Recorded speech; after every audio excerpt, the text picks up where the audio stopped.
Hi guys, welcome back. Welcome back to yet another session on strategic management. Before the break, we discussed 2 concepts out of 6 concepts of chapter 1. So now let's start with the remaining concepts. This is the third concept that we are going to start. This is the third concept that we are going to start. The third concept is strategic management. What is the concept? Strategic management. And mark this as very important. What is the name of the subject? The name of the subject is strategic management. And what is the name of the concept? This is very important. And if I can tell you the number of times this has been asked, every alternate exam from May 2018 to this exam, November of 22. Every alternate exam, a question from this concept has been asked in the exam. So this is the most asked part of your chapter 1. What is that part? Strategic management. So I want you to pay attention to this. This is very important. Concept number 3 from our book. If you are referring to our book, it is concept 4. If you are referring to our book, it is concept 4. Okay, so yes. Concept number 3. This is strategic management.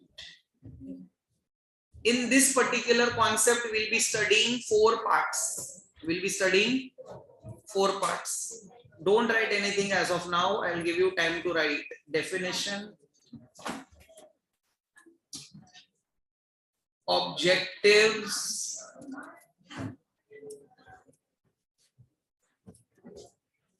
benefits,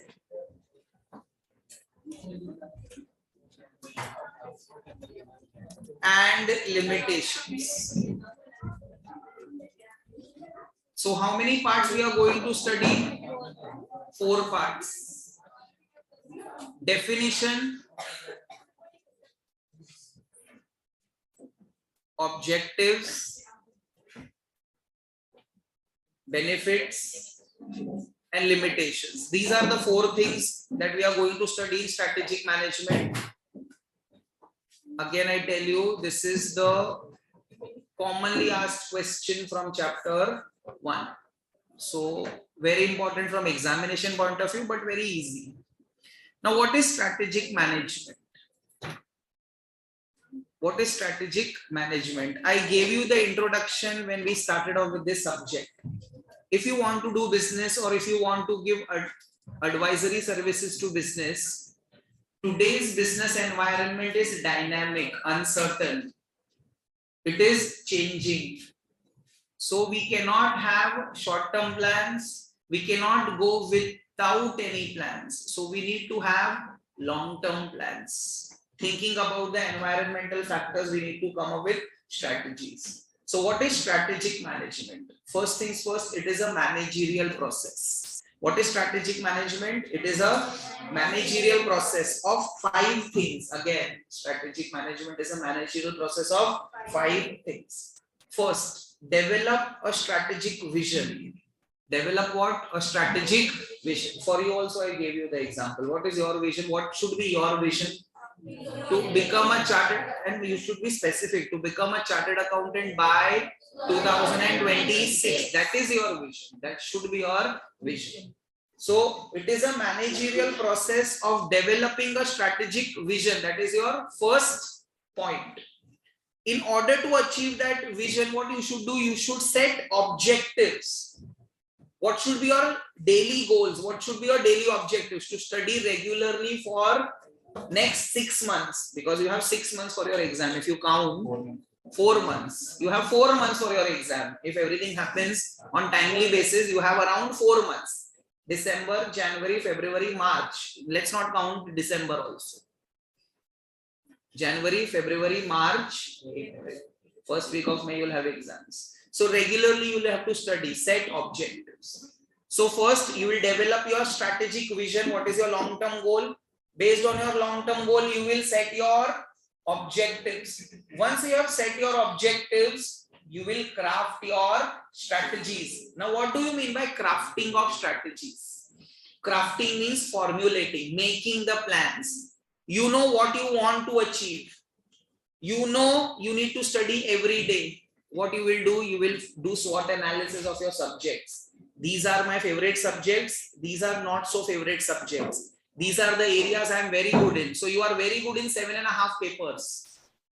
You are good in audit, you are good in law, taxation, you are very good. You are not good in one subject, that is strategic management. So you are good out of 8 papers, you are good in 7.5 papers, you are not good in strategic management. So you should spend more time on, you should try to convert your weakness into your strengths.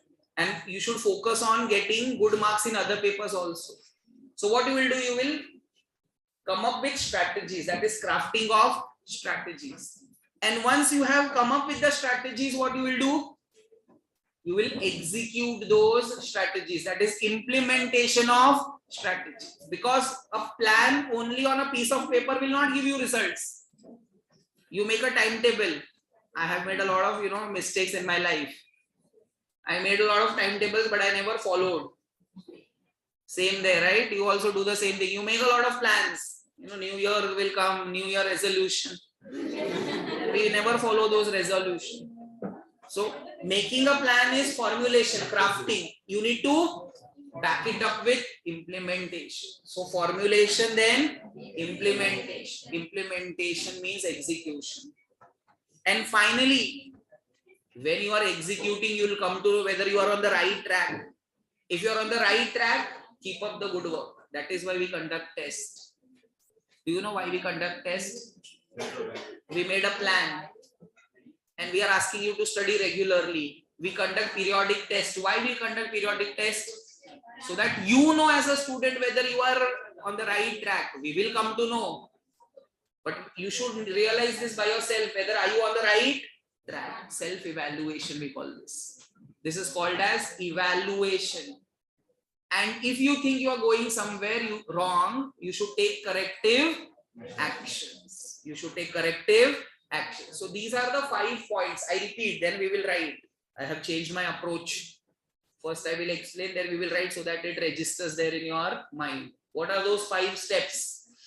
First things first, never to start with your answer like this. Strategic management is a process of, if you write only this much, you will not get good marks. Strategic management is a important word. Management process or a managerial process. Strategic management is done by managers. It is not done by employees. So strategic management is a managerial process of 5 things. Number 1, developing a strategic vision. Number 2, setting objectives. Number 3, crafting of strategies. Number 4, implementation of those strategies. And number 5, taking corrective actions wherever deemed appropriate. You can write wherever necessary. Wherever required, you will take corrective action. Students are searching for this, sir. Where is it? I will tell you where it is.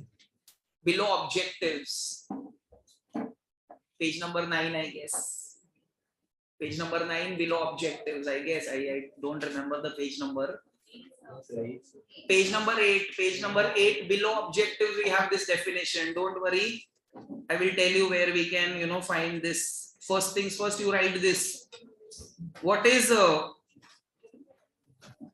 definition of strategic management? Very important concept. It is a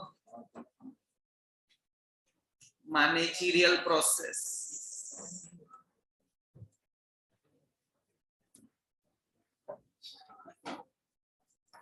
Strategic management is a managerial process of. You tell me strategic management is a managerial process of. Number 1, what was the first step? Developing strategic vision. Strategic vision means long-term plan. What is your vision? In your case, it is to become a chartered accountant by 2026. That is your vision. In order to achieve this vision, what you will do? You will make objectives, that is set objectives. So it is a managerial process of developing a strategic vision, setting objectives. Number 3, in order to achieve those objectives, what you will do, you will craft strategies.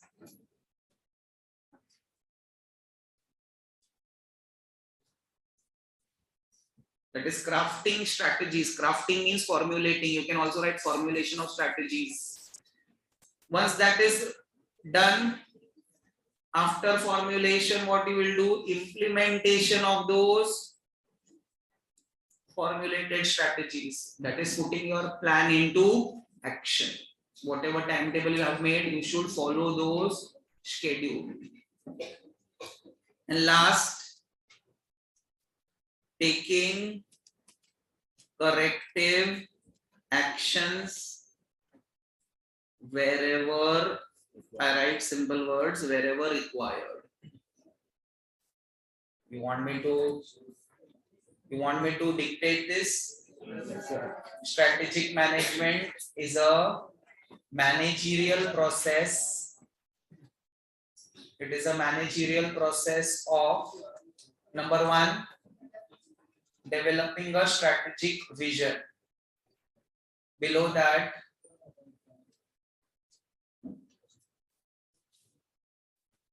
number 2, setting objectives. Number 3, crafting of strategies. Number 4, am I going too fast? Implementation of strategy.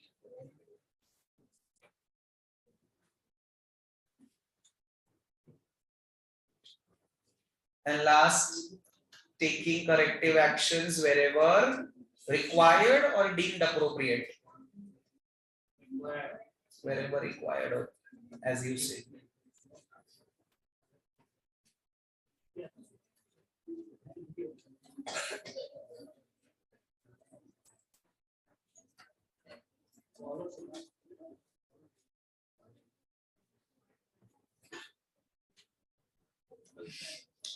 So this is your definition.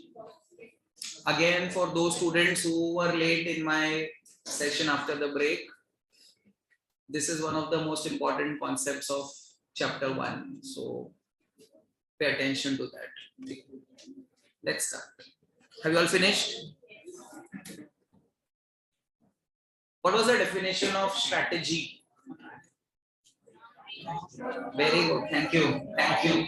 Few students are listening. I asked you the definition of strategy. I did not ask you the definition of strategic management. Long range blueprint of an organization's desired image, direction, destination. According to William F. Gluck, strategy is a plan. But what kind of a plan? Unified, integrated plan designed to assure that the basic objective of the organization is achieved. Strategy is a game plan used by the management for those 5 things: to achieve the desired market position, to conduct operation, to attract and satisfy the customers, to compete successfully, and to achieve desired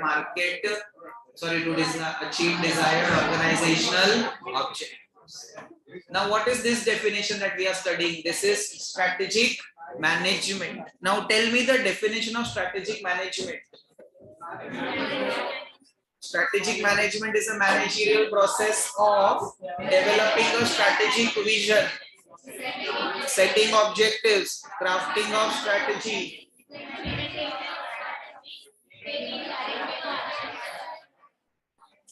Now something which will help you score an exemption, guys.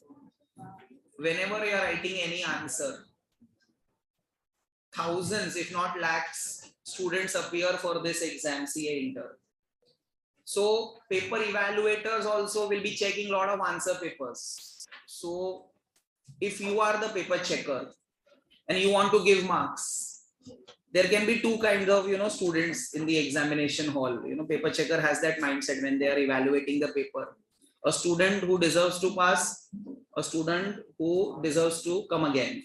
Means 6 months later he need to reappear. He or she needs to reappear. Two kinds of students, right? Either pass or fail. So if you want to be in the first category, the one who passes, don't directly start your answer. Give them some introduction. Let's say you go to a restaurant to eat, and that restaurant, the captain and waiter come and offer you a welcome drink, and you tell them, I did not order this. No sir, no ma'am, it's okay, it's complimentary, it's the bill, we will not charge you for this. Will you like this? Yes. You will like this. Will you go again to that restaurant? Yes, provided the food is good. Actually, you will go there because the food is good, right? So will you go there again? Yes.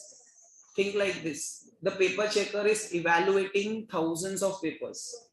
So on what basis he or she will give you marks? You should make the paper. Presentation is one thing, but you should give them more than what they have asked for. But that does not mean you go on bluffing and writing whatever you want.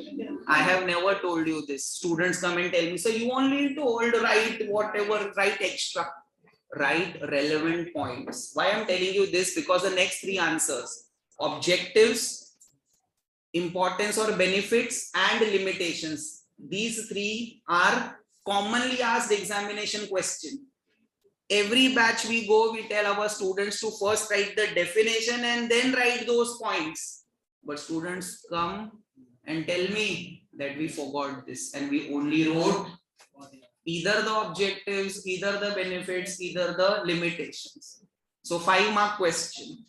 If you want to score 4.5 marks, you'll have to write the definition first. Meaning, you'll have to introduce your points. Don't just blindly start with the answer. So if they ask you one of the characteristics question, like proactive, reactive, you first tell them what do you mean by strategy, write the definition of strategy. You understood? Don't bluff.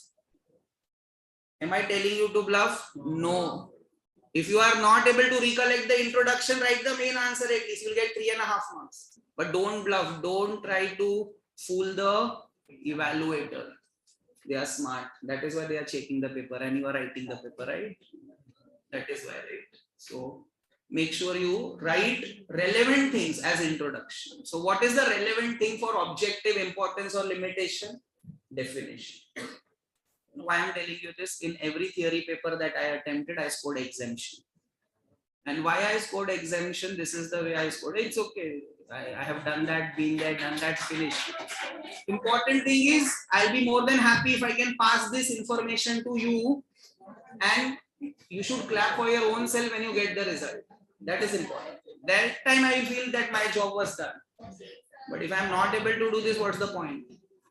So remember this, whenever you're writing any answer, what you should do? Introduce the answer. In this part, we have definition. In other parts, we will have some summary. I will tell you as we go along. You understood what I'm trying to say? So what is the definition of SM? Students are not taking me seriously, but it's okay. Those who are taking me seriously, we are here for them. So strategic management is a managerial process of 5 things. Number 1, having a strategic vision. Number 2, setting objectives, of strategies, implementation of strategy,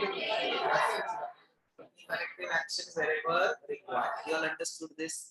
Now we have objectives to deal with. What are the objectives of strategic management? We have 2 objectives. How many objectives? 2. Imagine a question for 5 marks and they ask you, what are the objectives of strategic management? Student asks me, sir, how much we should write?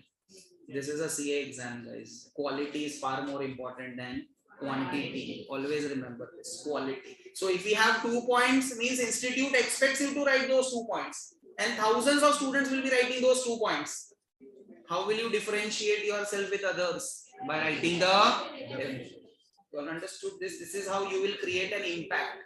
If he or she is taking 100 papers, 20 of our students sitting here will write introduction. Don't you think so? They will get more marks than others. Yes, and the entire image changes that this kid deserves to pass. So I will make all my efforts to make sure that I see this paper in CA final also. because SM will be there in CA final too. You understood this? Yes, sir. So what is the definition you remember? Now, objectives. Objectives of strategic management. We have two objectives. The first objective, in our book, it is the second objective, to guide the company through changes in the environment. Now, what do you mean by this? You understood this? To guide the company through the changes in the environment. I'll give you an example. If you know, please help me. Example, give me. Tell me. So when we make strategy, we need some assumptions of the environment. And when we are implementing this steps, we'll understand how the market is reacting and we take corrective steps. So it helps us make an understanding. Very good. Keep up the good work. So it prepares the company for future challenges. So if an estimate has been made and changes are happening, the company will be in a better position to take. Very good. Very good. You have something to say? I told you environment is dynamic, uncertain. Did we know that Ukraine and Russia will enter into a war and it will have so much of consequences? Are you aware of this? That we are having consequences, we are facing consequences. We are heavily dependent on Russia for raw materials, for imports. We are heavily dependent on China for raw materials. You know, imitation business, imitation. What is imitation business? You know, all artificial jewelry we wear. 80% of the raw material comes from China. 80%. And our relations with China is not so good because they are encroaching our eastern border. So government put a blanket ban on China, no imports. Do you think business owners will stop doing business? No. As a consultant, they will ask you, suggest what to do. And you say, shut down the business. They will change the consultant. You understood? You understood what I have said, right? So you need to be aware of what is happening. You know, so what we did, we entered into an agreement with Vietnamese supplier. You know, Vietnam is also a small country. So we entered into a small agreement with Vietnam to supply imitation raw material so that they can provide us to our clients. And you know what Vietnam suppliers did? They bought from China and they sold to us. So in a way, directly or indirectly, it did not make any difference. You understood what I just said? You understood, it's okay. You did not understand, you will gradually understand what I am saying. Yes. But the point to note here is, if you are using strategic management, the management will be aware that there is a need to bring about some changes in the way we operate. You understood this?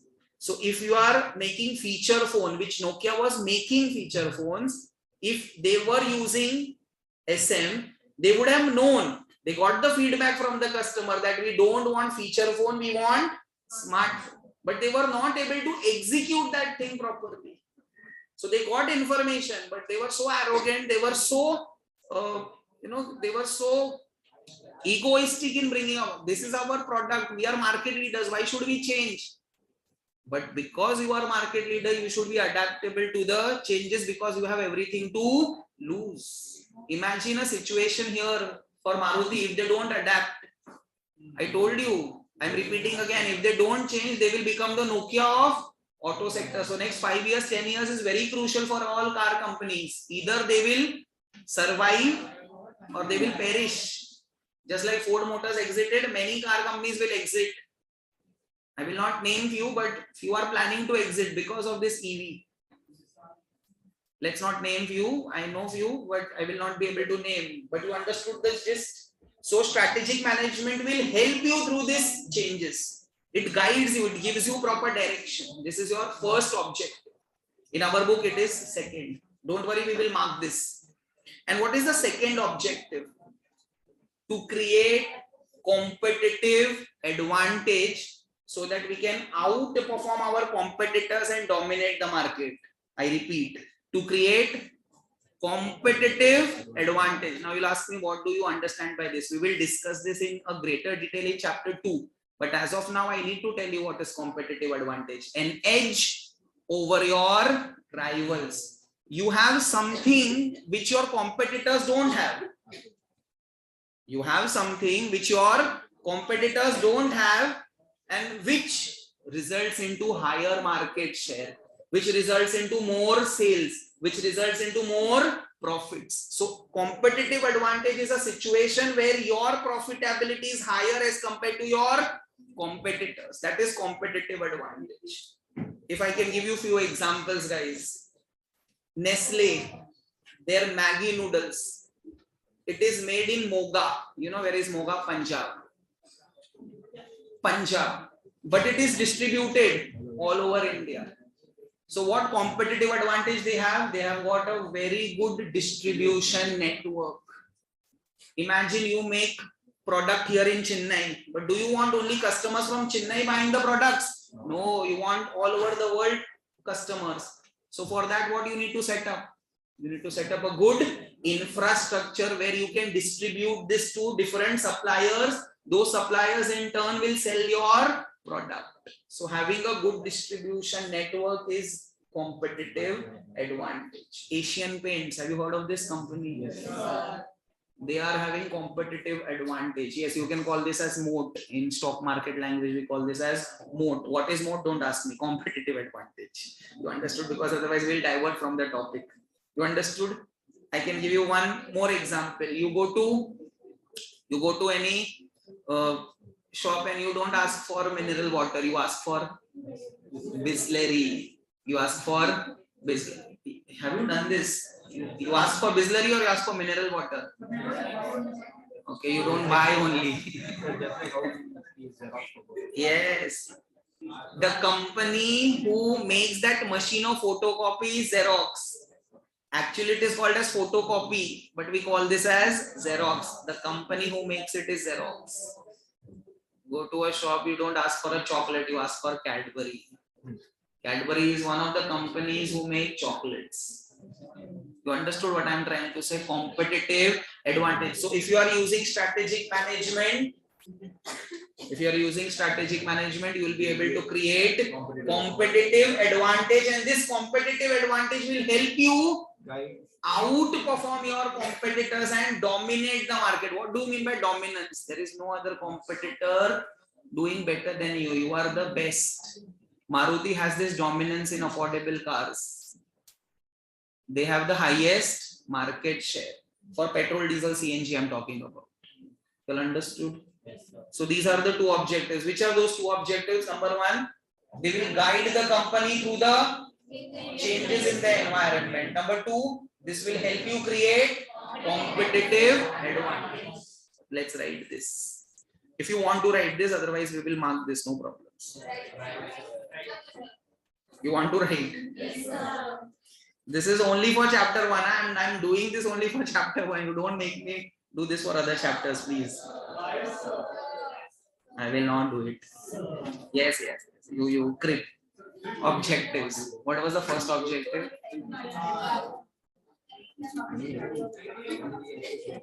To guide the company. This is what happens when I don't feel like writing, but still you are forcing me to write. To guide the company through changes in. Then why are you making me write? This is your second point. What is the first point? This is your designation, guys. To create competitive, don't write CA, write competitive advantage. I don't have space here. To create competitive advantage so that I should be a little careful. So that we outperform our competitor and dominate the market. Please don't talk.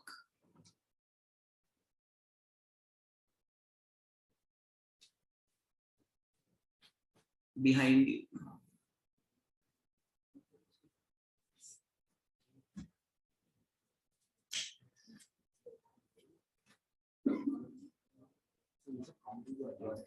Should lead to higher marketing or higher sales. Higher sales, higher profitability.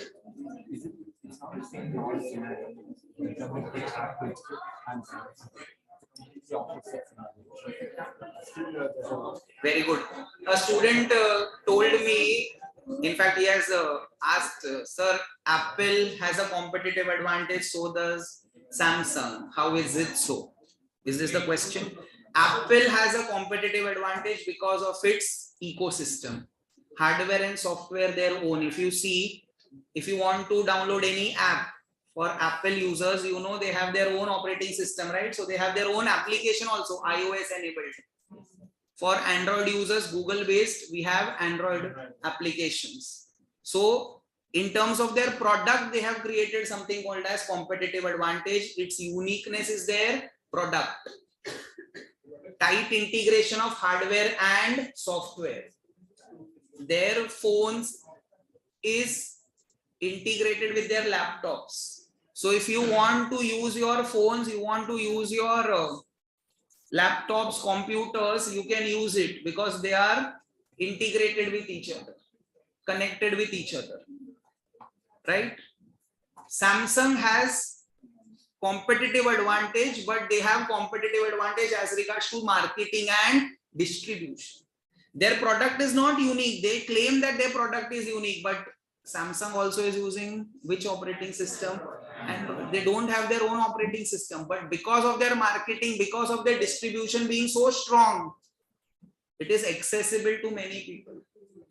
That is why. So two companies may have different competitive advantage. We will study more about this in chapter number 2 as to how you can create competitive advantage in your organization. I told you this subject that institute has incorporated is something which students who are doing MBA learn in first year of their studies. Students who are doing MBA from IIMs I'm talking about. So we are we are trying to bring this to that level for just 50 marks because our main subject area is audit, taxation, accountancy. Still institute wants you to learn this. Why? Because future leaders are sitting here in front of me. So they should know about this subject. That is why institute has brought this subject. You ask me, right? You'll come to know gradually. You look at all the CFOs of any top organization and look at their designation. They are chartered accountants. They will also be MBAs. Few will be MBAs, but from elite. IIM ABCK. Ahmedabad, Bangalore, Calcutta, Kozhikode. Well understood? These people become CFOs. Chartered accountants very common because they know numbers, they know tax laws, they know company law, and they also know management. Well understood this? So what are the objectives? If in an exam this question comes in your exam, what are the objectives of strategic management? You tell me, what will you write? This is what I am worried about. You say you write these 2 points, right? You will always write the definition, then you will write this. But do you remember this now? After a week you will forget. Whenever you are writing any answer, introduce your answer. The best way to introduce your answer will be, if there is a definition, you write the definition. If you don't have definition, I'll tell you what to write. But don't bluff. Don't bluff. You all understood this? What is the definition of strategic management? Managerial process of developing a strategic vision, setting objective, crafting strategy, implementation of strategy, evaluation and taking corrective actions wherever deemed appropriate. Okay. Next. What are the objectives? Objectives we have 2. To guide the company through changes in the environment, and number 2, to create competitive advantage so that we can outperform our competitors and dominate the market. Now the third part, benefits. Now everything will happen quickly here because it's easy now. Benefits. We have 7 benefits. You want me to first write and explain, or first explain then write? Now the house is divided. I believe in democracy, but here the house is divided. What should I do? Show of hands. You want me to write first? How many of you want me to write first? No one. I will do the explaining first. No problems. I don't mind. I know everything. At least for the subject. What are the benefits of strategic management? 7 benefits. Again, student asked me, so for 5 marks, is it enough if we write 5 points? Always remember, if the institute has written 7 points in their study mat, we have written 7 points in our study material. So the model answer paper given by the institute, on the basis of which the paper corrector will evaluate, will have 7 points. So if you write 5 points, you know what will the paper corrector think? There are 7 points. This kid has written 5 points. He or she doesn't deserve full 4 marks, 4.5 marks. Now that is dependent on each paper checker, whether they will give you 3, they will give you 2.5. If I am the paper checker, I will give you 2.5. You know why? 4 you will not get because you did not write 7. Now I am at the mercy. You are at the mercy of the paper checker. If the paper checker is happy with your presentation, he will give you 3, 3.5.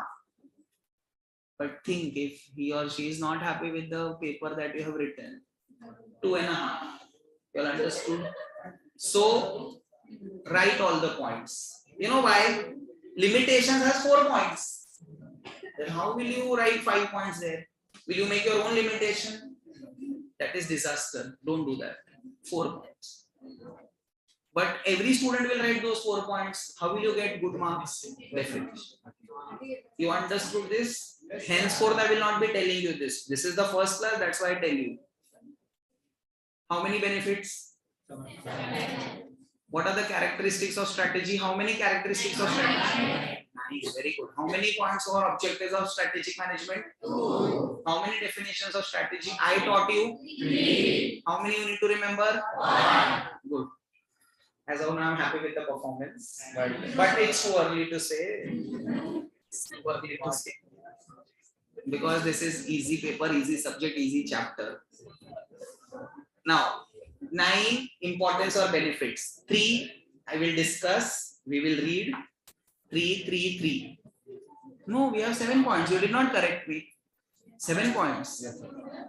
2, 2, 3. First point. Strategic management. If you are using strategic management, it gives you direction. It gives you direction. Just like our parents give direction.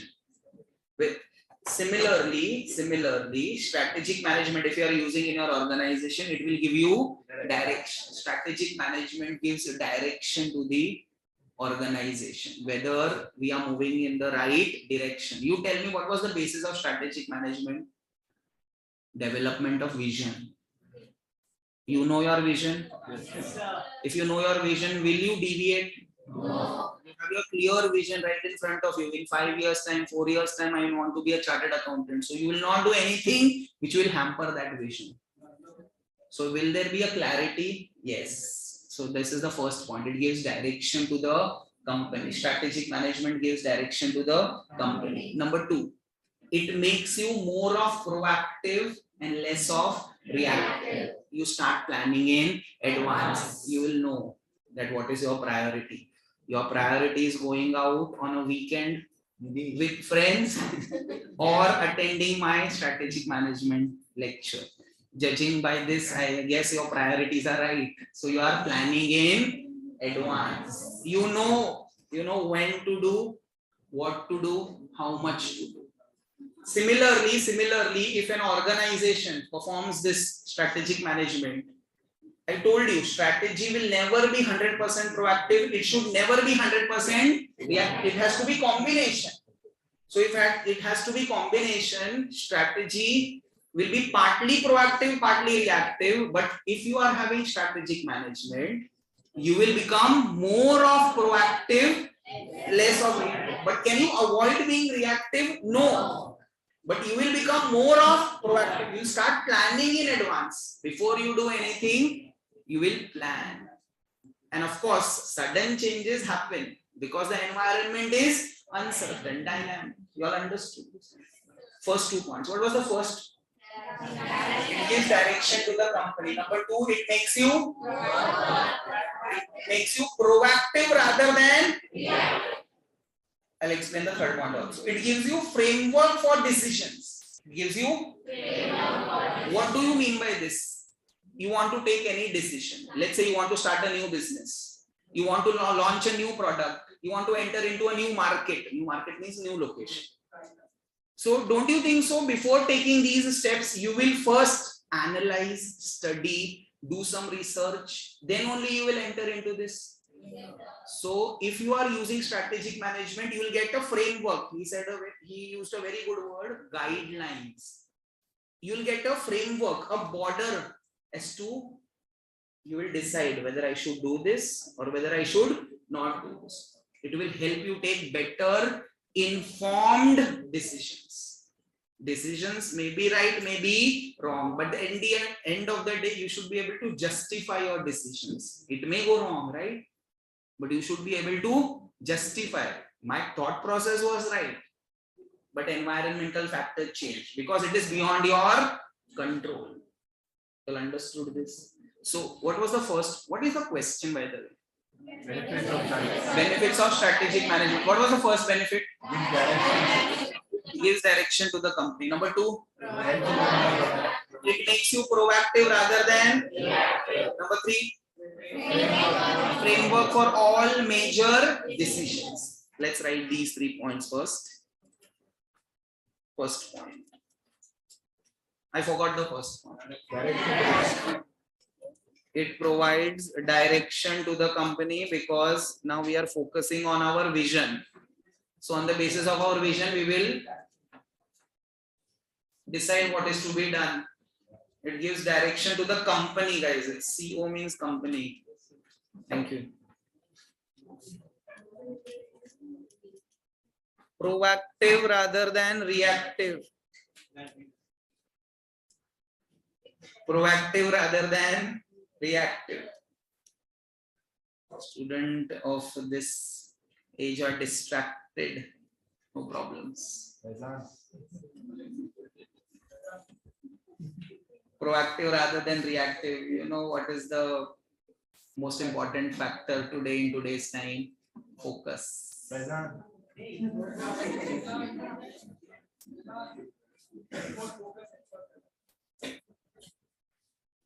Direction to the company makes you I did not hear that.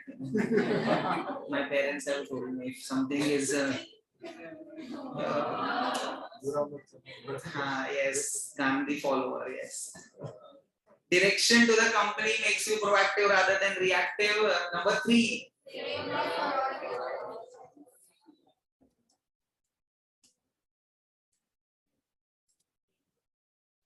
Framework. I know for all major decisions.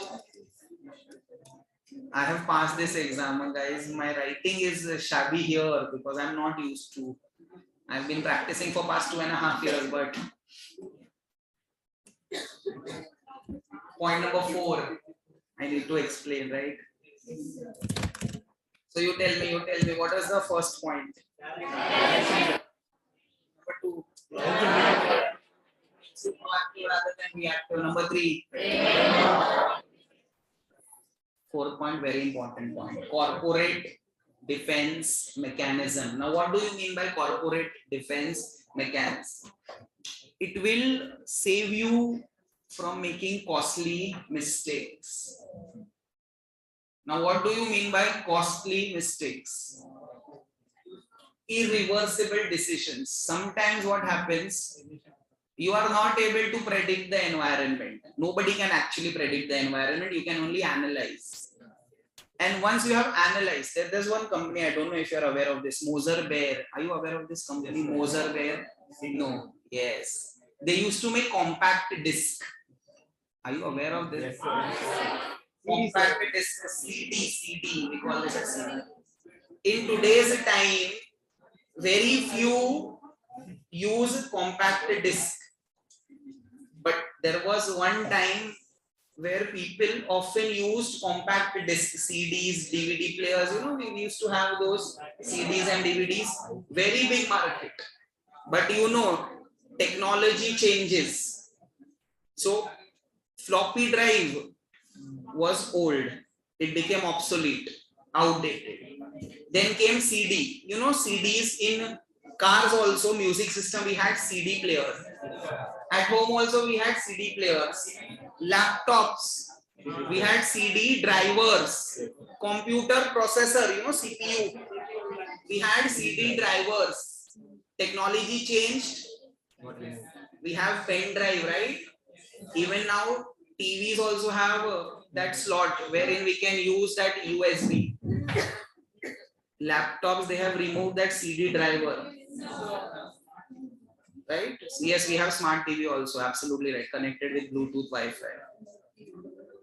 Music system also. If you observe in cars now, music system also we have AUX cable, right? AUX.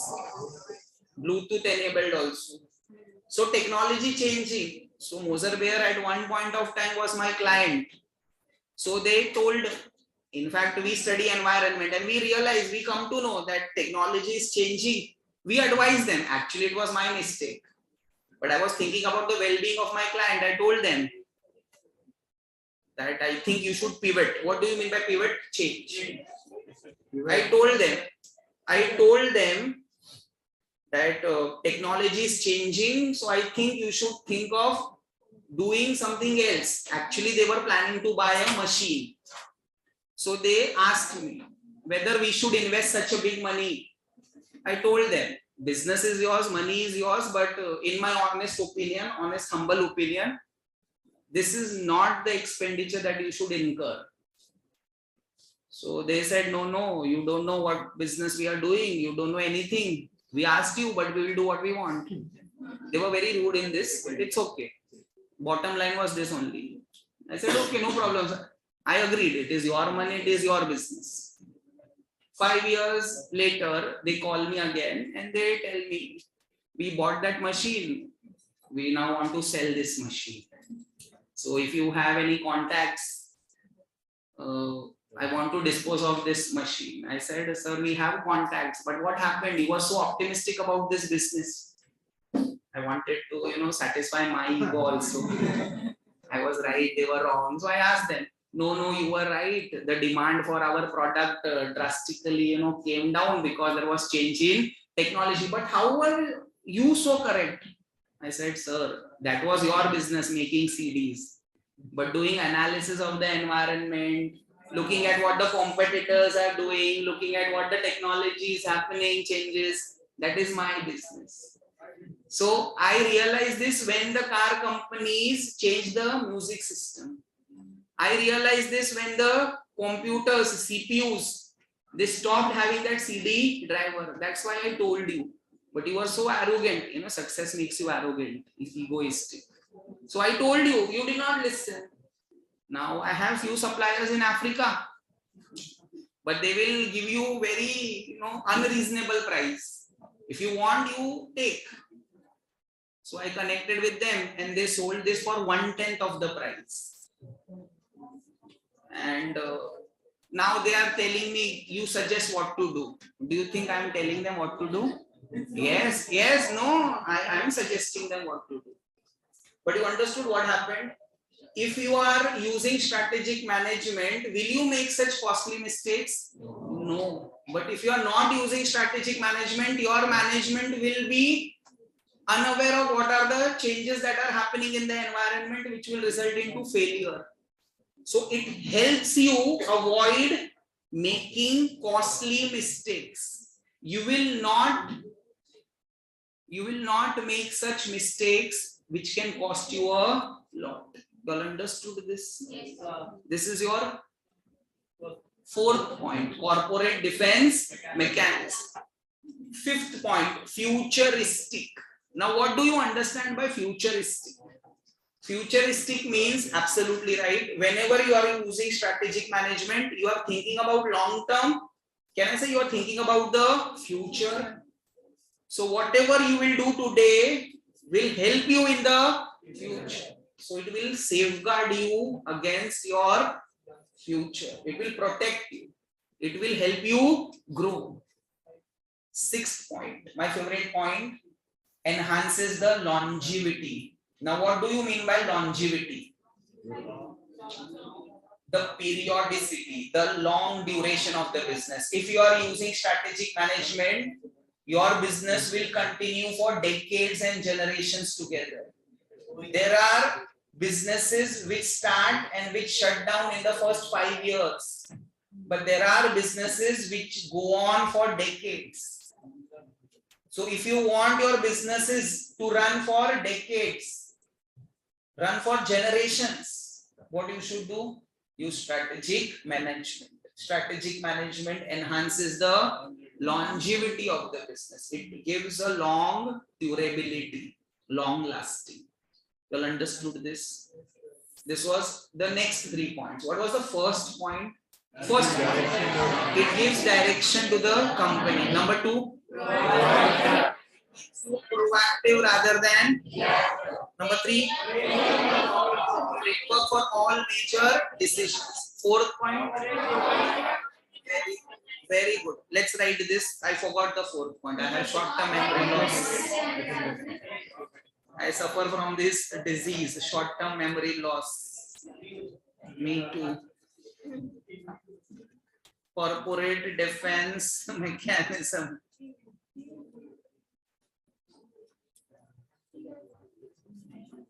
Fifth point. Futuristic.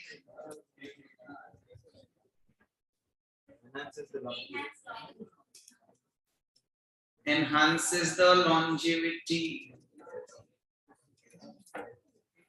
7th point is my favorite point. I have saved the best one for the last. In our book also it is last. I remember this. Develop CC and CA.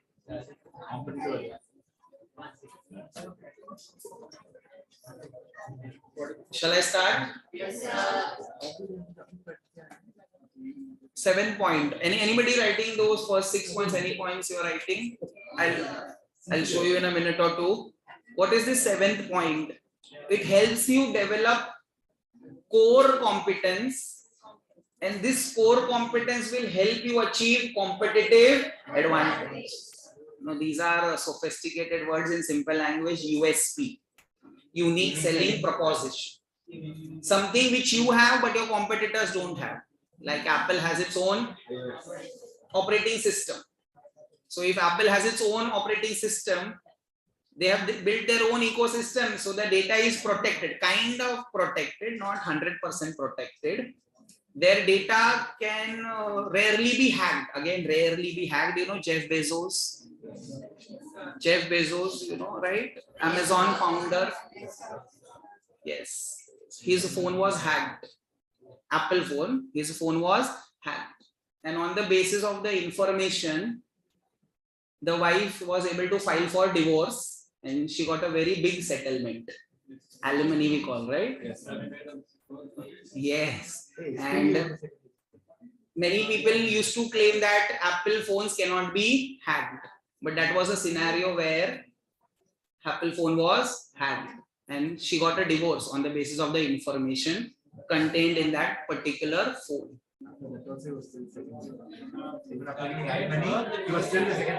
A student tell me, even after giving the alimony, he is still the second richest person. It's okay. But point to note here is, Apple has its own operating system, is its uniqueness. Data is protected. Data will not be corrupted from viruses. Nothing is foolproof. You know this, right? Even best can be hit by viruses, by attacks, cyber attacks. That is why many of the organizations are shifting from Microsoft systems to Apple system. Why? Because in today's world, data is the information is the power. So if you lose customer data, imagine if the hackers take away that data or they infect with the virus, it will lose. You will lose a lot of money, right? It will result into losses. You all understood this? So the point to note here is, develop core competence. Strategic management will help you develop Core competence. What is core competence? Something which you have, others don't have, and because of this, you will get competitive advantage. Nestle also has that. Maruti, they are able to manufacture so many cars in one go. Their cost comes down. You have studied costing. You have studied costing. We have two kinds of cost: variable cost and fixed cost. Is a period cost. Irrespective of level of quantity, the cost, total cost, fixed cost will remain the same. If you go on producing more, your per unit cost will come down. Per unit cost. I'm not talking about the total cost is fixed. Rent of the premises, factory rent will be same. If you go on producing more units, your per unit cost will. That is why the total cost also comes down. You have understood what I just said? Sure. So they have cost efficiency as their core competence, and because of this cost efficiency, they are able to sell at lower prices. So they have competitive cost advantage. Nestle has good distribution system. You understood what I just said? So this is your 7th point: develop core competence and competitive advantage. So if you are using strategic management, this will help you develop core competence and ultimately help you create competitive advantage. Core competence and competitive advantage we will study in chapter 2 also. I'll give you more examples. I'll talk about Facebook, WhatsApp there. I told you I'll be talking about Facebook, WhatsApp, right? Do some research also. It will be fun. Interactive. Develop, of course, Instagram also. Meta, now it is, everything is called as Meta. And they tell you, you open Instagram, they tell you from Meta. You open WhatsApp, they will tell you from Meta. Earlier it was Facebook, they changed the name, right? Yes, Instagram was acquired, WhatsApp was acquired. Why? I'll tell you tomorrow, maybe. Tomorrow, yes. Now, how many benefits? How many objectives? How many characteristics of strategy? What are the benefits of strategic management? Gives direction to the company, makes you proactive rather than reactive, framework for all major decisions. You can look at the book and answer, no problems. Corporate defense mechanism, futuristic, enhances longevity, develops core competence and creates competitive. How many objectives for strategic management? 2. First objective, to guide the company through changes in environment, create competitive. Very good. So that we can outperform our competitors and dominate the definition of strategic management. Important managerial process, management process you need to write. It is a managerial process of developing a strategic vision, crafting out strategy,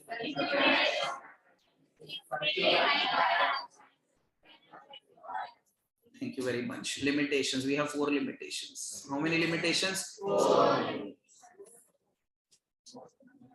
First things first.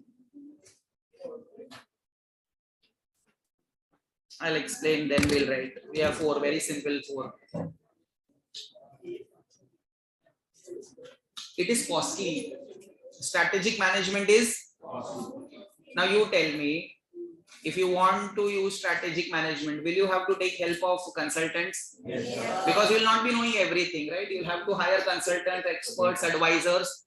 Do you think those organizations who are into consultancy business, do you think they will charge you less money? No. They charge a lot. They charge hourly basis, they charge monthly basis, they charge a lot, assignment basis, commission basis, absolutely right, deal basis, absolutely right. So first, it is costly. Number 2, what about the time involved? Less time or more time? More time. We are talking about negative points, so this is also negative point, right? It is time consuming. And this affects our daily work. How? First of all, if you want to study the environment, will this take time? Yes, this will take a lot of time. So if this takes time, because we need to understand the opportunities or threats in the environment, and then we need to study our internal strengths and weaknesses. So time goes by.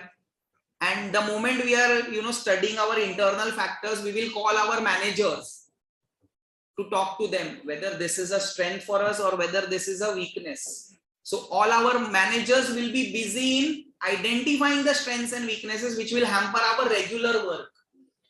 I'll give you an example. Suppose in a factory manager is not available and supervisor wants an approval so that they can buy raw material. And you might have studied in audit, right? Internal control. We need to take approvals, right? Minimum. Yes, internal control system. We need to take approvals. Beyond the point, you don't have authority. You need to take approval from higher authorities. And that is the best way to do it. Supervisor has a limit that he can approve 50,000. Example, 50,000 worth of raw materials. So now we want to order 2 lakh rupees of raw material. We need to contact the factory manager, purchase manager. We'll have to go up the chain of command to ask for their approval. They are not available. Why? Because they are in the conference room discussing about the strengths and weaknesses.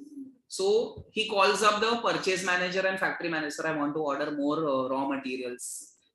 He says, we'll talk tomorrow. We are in a meeting. We won't be able to decide on that. Don't you think so? Our work will be stopped because we don't have raw materials.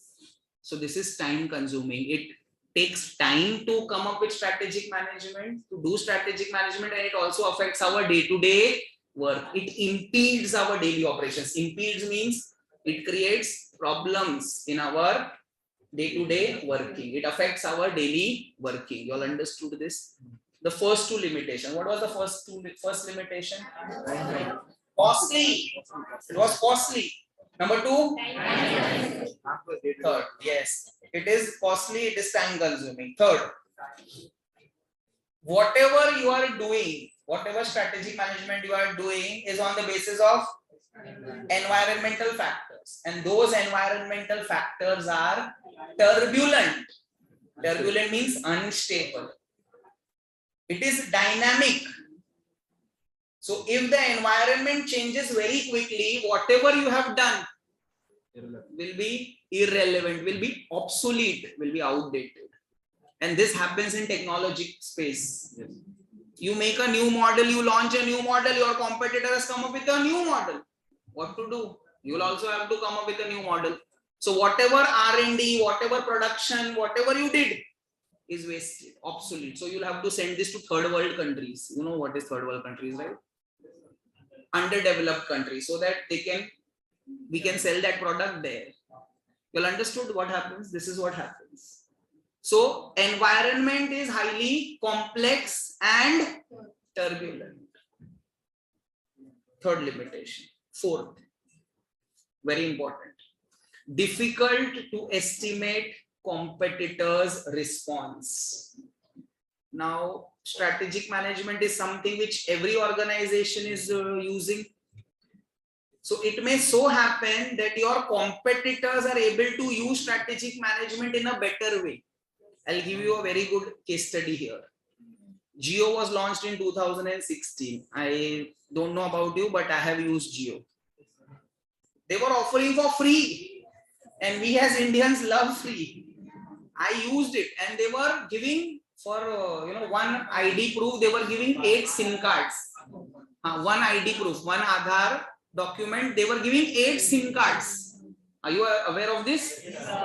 I bought 8 SIM cards, and they were offering 1 GB per day. Later they increased to 1.5, but initially they were offering 1 GB. But I know because I stood in the queue to take that Jio.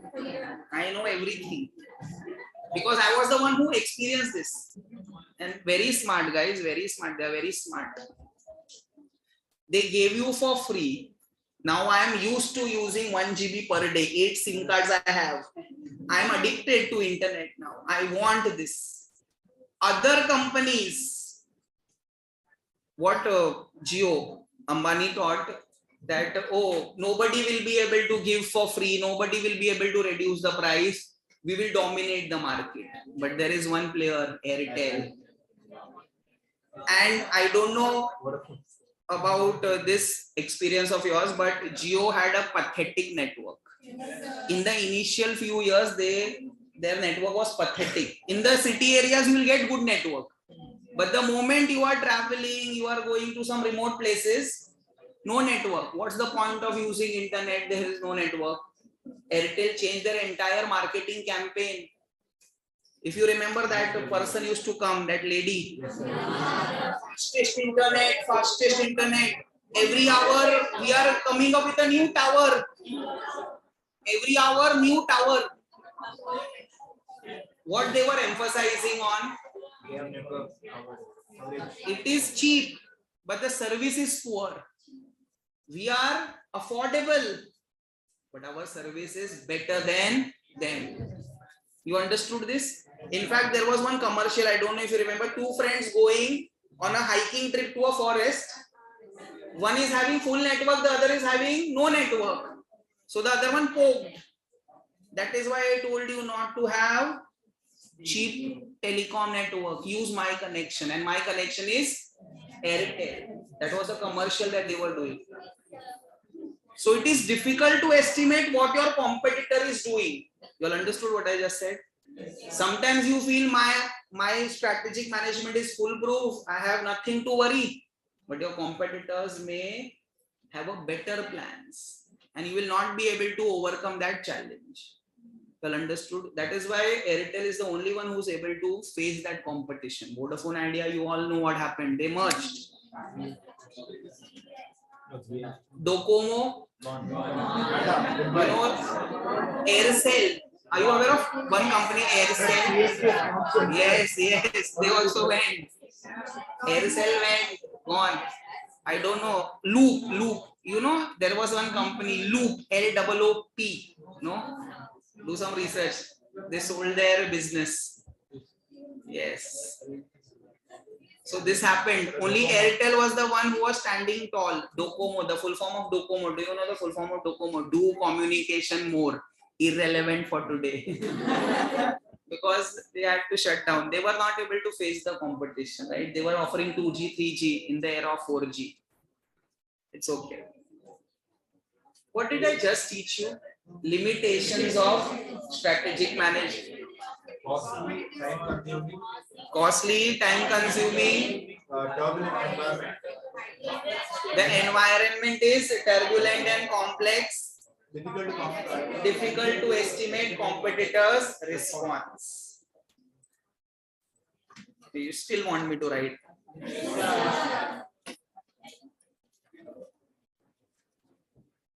Next batch, I will not give such commitments. I learn from my mistakes.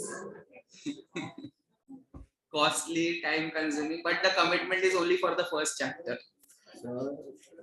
Costly, time consuming. I told you I'll teach you so well that you will be able to remember this, but if you don't revise this within a week, you will forget. So you need to revise daily, whatever I teach you. Yes, sir. I hope you follow what you say. Yes, sir. Costly, time consuming. I forgot the third point. Do you feel actually I forgot this point? No, yes.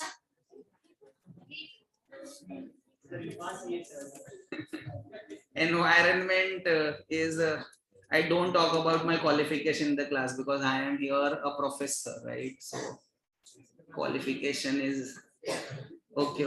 Environment is turbulent and complex.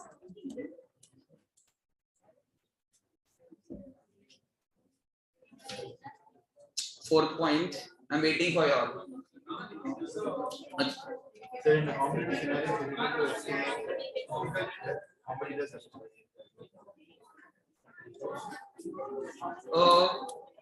difficulty estimating that in estimation of competitor response.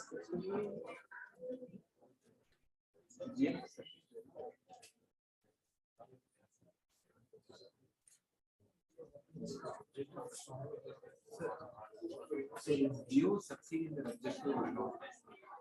They have a very good market share. Why they gave us for free? Student asked me, sir, were they able to succeed in their objective?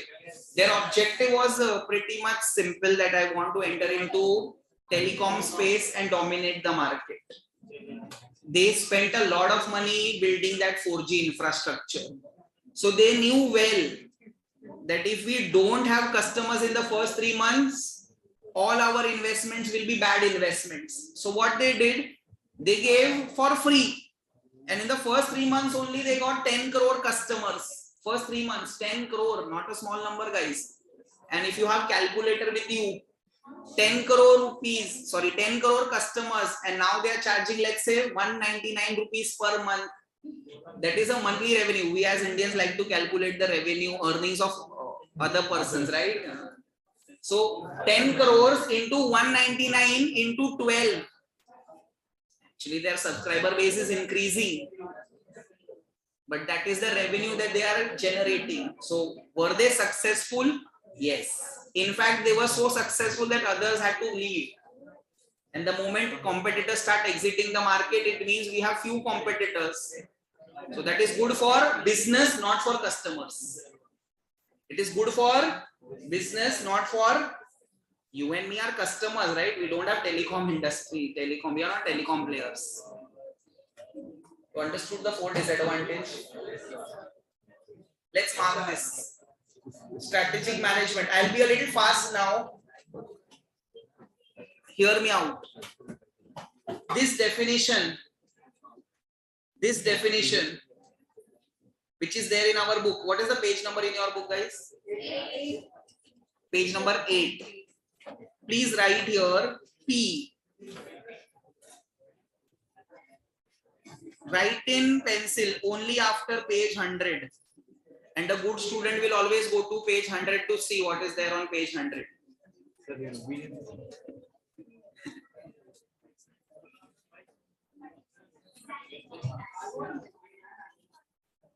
Page number 8. Go to page 100. Go to page 100. You have one diagram there, right? Once you complete that diagram, explanation of that diagram, then only I'll be able to teach you that.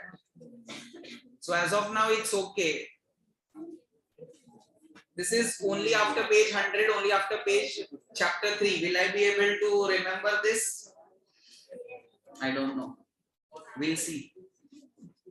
Strategic management refers to the managerial process of, look at this, developing a strategic vision, setting objectives, crafting strategy, implementation and evaluation, initiating corrective adjustments. Why are you doing this? Why are you making me write? I will not write. You finish this? Objectives of strategic management: to guide the company through changes in environment. Now don't be there on page 100. Come back to page 108 and 8 and 9. To create competitive advantage so that we can outperform our competitors and create a dominance in the market. Any doubts? Shall I go ahead? Yes, sir. Benefits of strategic management. Major benefits: direction to the company, proactive, framework for all. Student asked me, sir, we only have to write bullet points in exam? No. If we have given explanation, you need to write explanation also. Futuristic corporate defense mechanism, enhanced longevity, developing core competence and competitive advantage.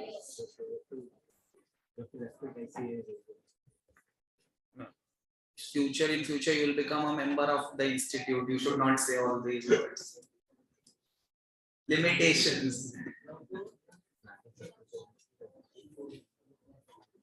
Costly process. Time consuming process. Just to prove that I know these points. Difficult to estimate competitors' response. Can I say this is over? Total 6 concepts. How many concepts we have completed? What was the first concept? Management. In management, we had only one simple point, that we have two views, people view and functional. Strategy. Firstly, we need to remember the definition and the characteristics. Definition we have 3, but you need to remember only characteristics 9. Right? Then we studied strategic management. We studied management, we studied strategy, then we studied the subject. What is the subject? Strategic. That is why it is important. That is why it is asked the most. And how many parts here? 4. Definition, objectives, need, importance, benefit. Now let's talk about strategic levels in an organization. Let's talk about strategic levels in an organization. Very simple, guys, very simple. Now everything is very simple. Strategic levels in an organization. Now,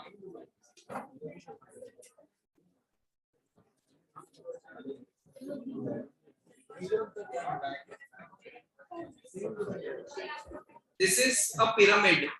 You also call this as a triangle. Pyramid.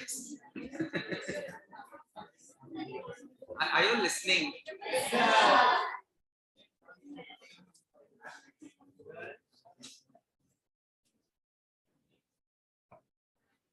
We have 3 levels here. In management, we might have studied this. We have 3 levels of management: top management, middle management, and lower management. But in strategic management, it is called as strategic levels. What is it called?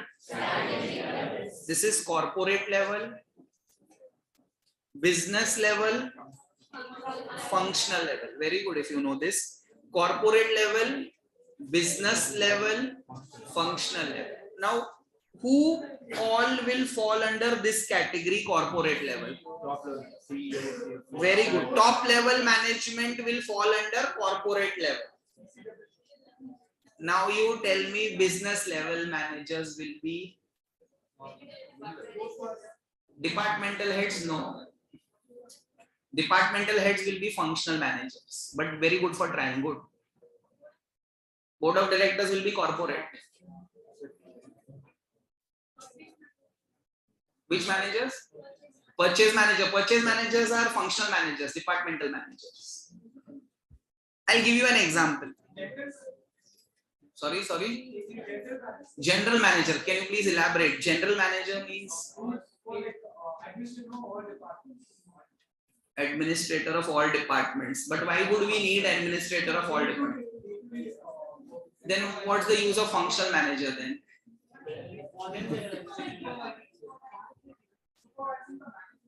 Supervising the managers. Absolutely right, but I want an example. What you said now is important, was right. Think about a company like ITC. You know ITC, right? ITC is into all businesses. My favorite company, not for the products that they sell, but for the businesses that they do. They are into tobacco business. Their major revenue provider, tobacco business, cigarette business. You might have studied this in BCK, Imperial Tobacco Company, established some 110 years back. Then they may change their name after independence to Indian Tobacco Company, but the name is Tobacco Company. So now they have changed their name to ITC. You understood this? They are into tobacco business, no doubt, but they are into hotels business. Classmate book you have? Classmate book? ITC. Sunfeast. FMCG we call this, fast moving consumer good. Ippy noodles, chocolates, biscuits, Ashirwad Atta. Be Natural Juice, ready-made garments. They are into garments business also. Do some research, you'll come to know they are into garments business also. Agarbatti, Cycle Pure Agarbatti. Chips. You all understood what I am trying to tell you. Now, they have 14 businesses. 6 businesses. ITC, imagine they have 6. They have more businesses, but for our example, they have 6 businesses. The top management. Who will form part of top management? EOD of ITC Group. MD, Managing Director. CEO, CFO. CEO, Chief Executive Officer. You all, CFOs, Chief Financial Officers, Board of Directors, and other senior executives, independent directors, and others. Right? We have to comply with the law. So we have independent directors. We have some committees also, right? Audit committee and those. So we have to comply with the law. So those will be top management, supervisory level. All these are top management, corporate level managers. But ITC is so big in size that we need to have individual business managers to manage each business. So for tobacco business, what's your name? Lokesh. Lokesh will be in charge of tobacco business. He will manage the business. Tobacco business. What's her name? Jayashri. Jayashri will be responsible for stationery business. You all understood this? So these are business level managers. Business level managers are also called as divisional managers. Divisional managers or business level managers are responsible for their division or business. They are in charge of a specific business. You all understood what I just said? Yes, sir. And for each business, we will have departments. And those departments are called as functional level managers. Those departments are called as functional level. You all understood what I just said? Yes, sir. So corporate level managers will be the top management. Top management means the founder, promoter, president, the top management. CEO, CFOs, board of directors, and other senior executives. Individual business managers will be responsible for individual businesses. Of course, they will have their own team. They will have their own team. General managers also we can call them. These are business managers or divisional managers. For each business, each division, we will have departments. Example, tobacco business, they will have their own production department. They will have their own marketing department. They will have their own distribution, own departments, right? So these departmental heads will be called as functional level managers. You all understood this? Any doubts here? So how many strategic levels in an organization? 3. Corporate level, business level, and look at your index. And look at chapter number 4. What is the name of the chapter? Corporate level strategies. Means in chapter number 4, we will be studying strategies which are made by the corporate managers. Chapter 5. Strategies which are made by business level managers. And chapter 6. Strategies which are made by departmental heads. You all understood? This is how they have grouped this. By the time we study chapter 3, page number 100, I will precisely tell you. Page number 100. Go to page number 100, please. Precisely, I'll tell you how the institute has, come up with your syllabus and how you should study so that you can get maximum marks. I will give you groupings that this is how they have come up with this chapter. This is where you should study. You all understood this? That will come when we reach page 100, maybe day after tomorrow. As of now, how many strategic levels? 3. Which are those 3 strategic levels? Corporate level, business level, and who are the protectors of shareholders' wealth? Corporate level. MCQs they ask. I'll give you options. A smart student will always ask for options because in exams we have options. And in exams, what is the problem? 2 answers I feel is correct. This happens with you? When I look at the answer, student comes and discusses the MCQ. I said, don't discuss MCQ. Because in MCQs, I'm a little worried. I'm not confident. Honestly, I'm telling you. So, what is the question? Who are considered to be the protectors of shareholders' wealth? They call this as guardian of shareholders' wealth. You all said corporate level without me giving you option. Now, let's discuss this with the options. First is corporate level, business level, functional level, all of the above. Now I want the answer. Who are the guardian of shareholders' wealth? All of the above or corporate level? Always corporate level. Because think from shareholders' point of view. You want to invest in Tata Consultancy Services. So you trust the leadership of N. Chandrasekharan. You understood this? Yes. You don't know the departmental heads. Do you know the departmental heads? Do you know the businesses TCS is into?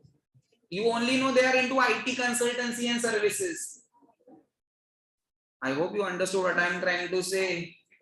So we will trust the top management for this. Understood what is the answer? The answer is corporate level managers are the guardian of shareholders' wealth. One last question, then we will discuss the other parts. Look at this pyramid and I'll ask you a question. So here board of directors and other senior executives, here we have business heads and divisional heads, and here we have departmental heads, functional heads, right? Where does employee fall?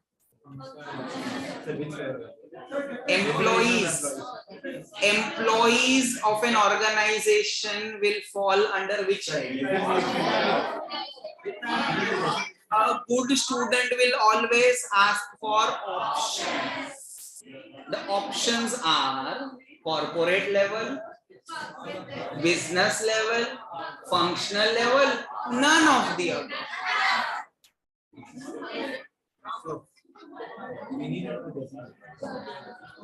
Employees. Students are having confusion here. Imagine you become a chartered accountant. Imagine it will happen. You will be a chartered accountant in 2 to 3 years time. And once you become a chartered accountant, you decide to go and work in corporates. Do you think you'll be made a manager immediately? No. Until and unless it is your own family business, then you will be made manager immediately. But if it is not a family run business, you are working in corporate, do you think you'll be made managers immediately? No, you will be working in one department. Which department? Accounts and finance department. Or if you want to go and work in tax and advisory, tax and advisory. But you will be an employee. So I'm talking about that particular employee who's working in that organization. Now you tell me that employee. Very good. Thank you very much. The answer is none of the above. These are strategic levels in an organization, guys. They are employees or they are not employees. The employees will not fall under this category. They are having some managerial positions. Workers working in a factory, employees working in office. Managers will form part of this strategic level. Managers, which level managers? Corporate level, CEO, CFOs. They will specifically tell you business heads will fall under which category? Business level managers. Departmental heads will fall under which category? No doubt they are an employee. That is why they have become the head, right? But only employees will fall under none of the. Employees having no designation will fall under which category? None of the. You all understood this? Sure. Now, what is the question that the institute generally asks in this category? What are the roles and responsibility of managers? What are the roles and responsibilities? So here we need to study role and responsibility of, first we will study corporate level managers, roles and responsibility of corporate level managers. Then we will study roles and responsibility of, now you are smart enough to tell me, business level managers. And third, roles and responsibility of, now I remember that I don't have to write, so I will not write, I will explain. I will not write, please. I did not give such commitments. I told you I will give you an idea as to how you should prepare summary notes. What are the roles and responsibility of corporate level manager? If this question is asked, again it will be for 5 marks. They tend to twist this question. What is the task of strategic manager? Now you tell me, task of strategic manager, role of strategic, does it make any difference? Corporate level manager, does it make any difference? No. Still we have written this in our book. What is the role of corporate manager? What is the task of strategic manager? We have written. I will mark this, don't worry. So there are 6 roles and responsibility of corporate level managers. How many responsibilities? 6. Don't worry, we will mark. You will write. The first point. You imagine yourself to be the CFO. So in few years time, you will become a CFO of any large organization. So what you will do? You will oversee the development of strategy for the whole organization. So CEO, CFOs, board of directors, managing director, will they be focusing only on one organization, one company, one business? No, they will oversee the development of strategy for the whole organization. So they will be taking care of all businesses. For them, every business is important. That is the first point. Development of strategy for the whole organization. They will oversee the development of strategy. This is first point. Number 2, they will define the mission and goals of the organization. What do you mean by they will define the mission and the goal? They will decide what is to be done in this year. What should be our plan for this year? Vision is futuristic, but mission is present. So my aspiration is to be the best company in 10 years from now. But in order to be best 10 years from now, what we are doing today, that is important. You all understood this? So they will decide the mission and goal, because they are the top management. They are the ones who started this company. So they know what roadmap we need to follow. Number 3, what businesses we should be in. Whether we should start a new business, whether we enter into a new location, who will decide this? Top management. So if ITC feels that we should enter into one more business, if I don't know if you're aware of this, bread. We have only one national competitor, that is Britannia. There is no national competitor.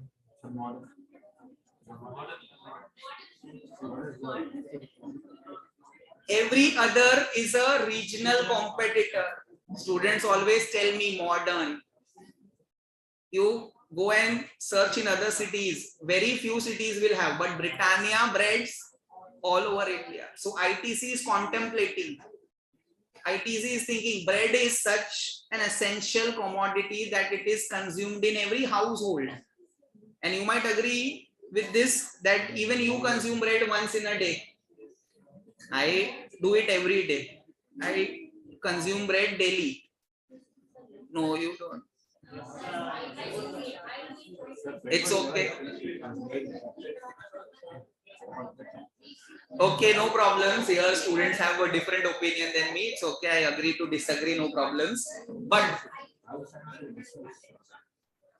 But they are thinking that national level, we have only one competitor, that is Britannia. Why don't we enter into this bread business? Any which ways, we have a very good distribution network. We have a very good brand. So let's start with bread business. So the top management will decide whether we should enter into this business or not to enter. If you have tasted Britannia's bread, it is a kind of sweet. Have you tasted that bread? It is sweet in taste, and breads are not meant to be sweet. It's okay. You all understood this? So what businesses we should be in? What was the question? Roles and responsibility of corporate level managers. The first role and responsibility was, thank you very much, they will oversee the development of strategy for the whole organization. Number two, they will set the mission and goals. They will define the vision, mission and goals. Number three, they will determine what businesses we should be in, whether we should start with a new business or we should continue with the same business. Number four, very important, allocation of resources. Corporate level managers will decide. We have 6 businesses. 6 businesses will not be earning equal amount of revenue. So I should not be giving equal money to everyone. I should find out which business has potential, which business will give me more money. Then only I will give money to that particular business. You understood? Now you tell me, during COVID, people were working from home. Students were studying at home. So the consumption increased, right? Food consumption increased. Because of this, the top management allocated more money to FMCG business. What is the full form of FMCG? All daily essential products which are used frequently is called as fast moving consumer goods. But on the other hand, everybody was studying online, so books were sold in less quantity because everything was downloaded, digital notes. So the stationery business suffered a lot. Hotels business also suffered a lot because hotels business is dependent on corporate clients. Many people feel that tourism drives hotel hospitality business. No, it's okay. That same will not work here, but it's okay. Hospitality business, the main source of revenue for hospitality business is business. Frequent travelers, frequent visitors. You tell me how many days you went for vacation. Summer vacation, Christmas vacation. These are the 2 occasions where my parents used to take me out. And we used to go and stay in a hotel, right? But if I'm traveling for work purposes, I need to stay. So who is the main customer for hotels? Business. You understood what I'm trying? Corporate clients, we call them. They are the main customers, and everything was working from home. So there was no travel. So their business also suffered. So do you think if you're working in hospitality industry, you are the top management of hotels business, will top management allocate you more money or less money? Less. You all understood this? So allocation of resource also is the role and responsibility of corporate level management. 5th point, I will hold on to the 5th point. 6th point in our book, provide leadership to the organization. Provide leadership. Now, what do you mean by this? Top management is the captain of the ship.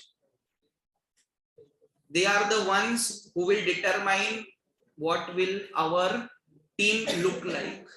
Whether we should be aggressive, whether we should be defensive, whether are we properly motivated to perform our task. If I can give you one good example in sports, you know Mahendra Singh Dhoni, everybody knows him. He is the only Indian captain to have won 3 international trophies for India. He is the only Indian captain and record says it. So if it would have been only by chance or by luck, it would have happened only once. But this has happened 3 times. So don't you think so? Mahendra Singh Dhoni is a good leader. Yes, because he was able to perform under pressure and he was able to help others also perform under pressure. Virat Kohli is a very good example for fitness. We cannot talk about this. Rohit Sharma, yes. Rishabh Pant also, but it's okay. You understood what I'm trying to say? Elon Musk is a very good leader. You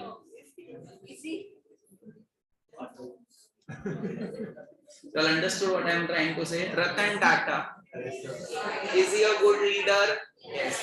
Here we have no arguments. Right?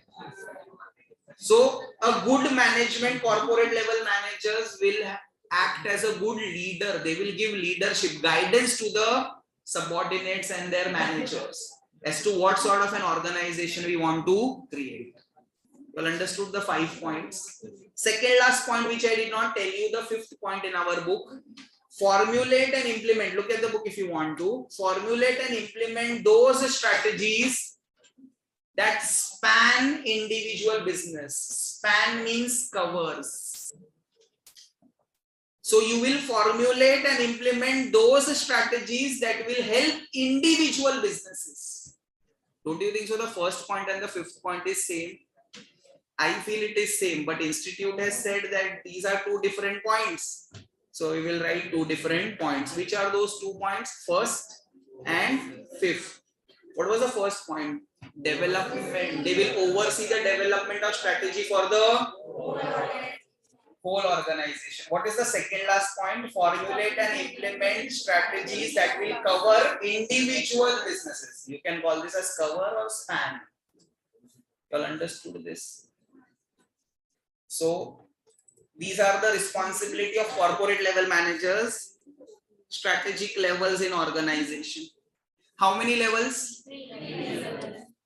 Corporate, business, functional. Please use pencil and write here chapter 4, chapter 5, chapter 6.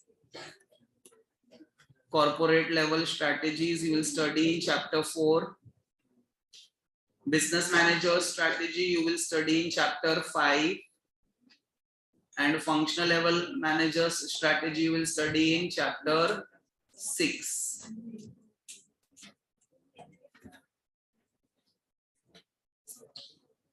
I have written here Patanjali's example, but you can write ITC example also. Student asked me in one of the batches, so do we need to write examples? Whatever examples you give, should we write it in the exam? According to me, if they ask you to write example, then only you should write example. Stating wrong example at wrong places will not be good for you. So your answer should be like salt. As per taste. Nothing more, nothing less. You know, I have seen few of my friends drink tea and they put some salt in their tea. It is their preference. But they do it, I don't know. They don't like sweet, they use salt. But introduce your answer. Examples is something which is very particular. If they ask, then you write. Because if you state a wrong example, your marks will be deducted. So, corporate level management, CEO, senior executives, board of directors, and corporate staff. Look at this. What are the tasks performed by strategic manager? What is the role of corporate manager? You need to write in this way only. First, you will write who all will form part of corporate manager. Who all will be part of corporate manager? Board of directors, CEO, CFO, senior executive, president.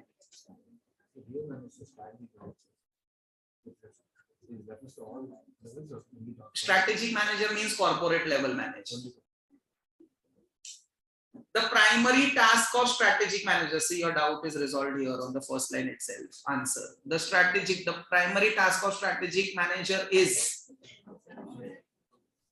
thinking, designing and executing the company strategy. Now look at this. Their task. What is their task? Oversee the development of strategy for the whole organization. I have not written this, guys, but you know the points. They will set the vision, mission and goals. What businesses we should be in. Allocation of resource. Formulation of strategies and implementing the strategy that cover individual businesses. Any doubts in this? No. Okay. Sixth, provide leadership to the organization. No doubt is also problem. You all understood or you all did not understand? Okay.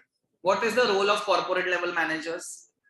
How many? 6. And you will write only 4. 6. You'll write 5. No, you'll write 6.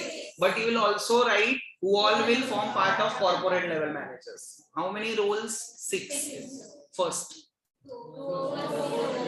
oversee the development of strategy for the whole organization. Number 2, we will set vision, mission and goals. Number 3, determine what businesses we should be in. Next,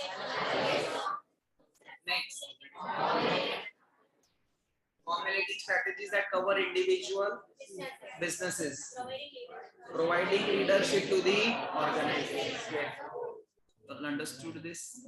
6 points. Now we need to study the roles and responsibility of business level managers. We have only 2 responsibility. Now job will be very easy. Roles and responsibility of business level. Now think as if you are business level manager. You are business level. What is your role and responsibility as a business manager? So Lokesh is a business manager of hotels. Jayashree is a business manager for stationery. What will be their roles and responsibility? You all are corporates. You gave some money to Lokesh, you gave some money to Jayashree. What is your expectation? That they will manage the business in such a way that they make profits.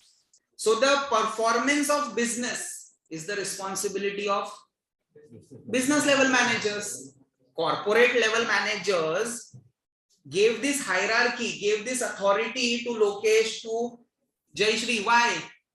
Because they wanted someone to be in charge of that particular business. So if something goes wrong, they are the ones who will be blamed, who will take the responsibility.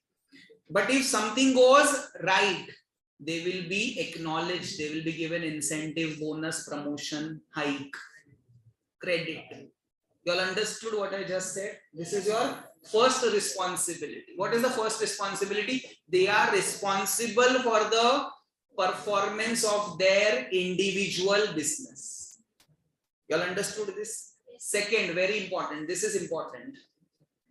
Corporate managers will give general instructions to all the managers. Corporate managers will give general instructions to all the business managers. It is business managers' responsibility to convert this into specific plans. I'll give you an example. The head office of ITC is in Calcutta, Kolkata. Are you aware of this? You might have studied this in BCK, CA Foundation. I know a little of BCK also. So their CA, their head office, ITC is Chennai, Kolkata.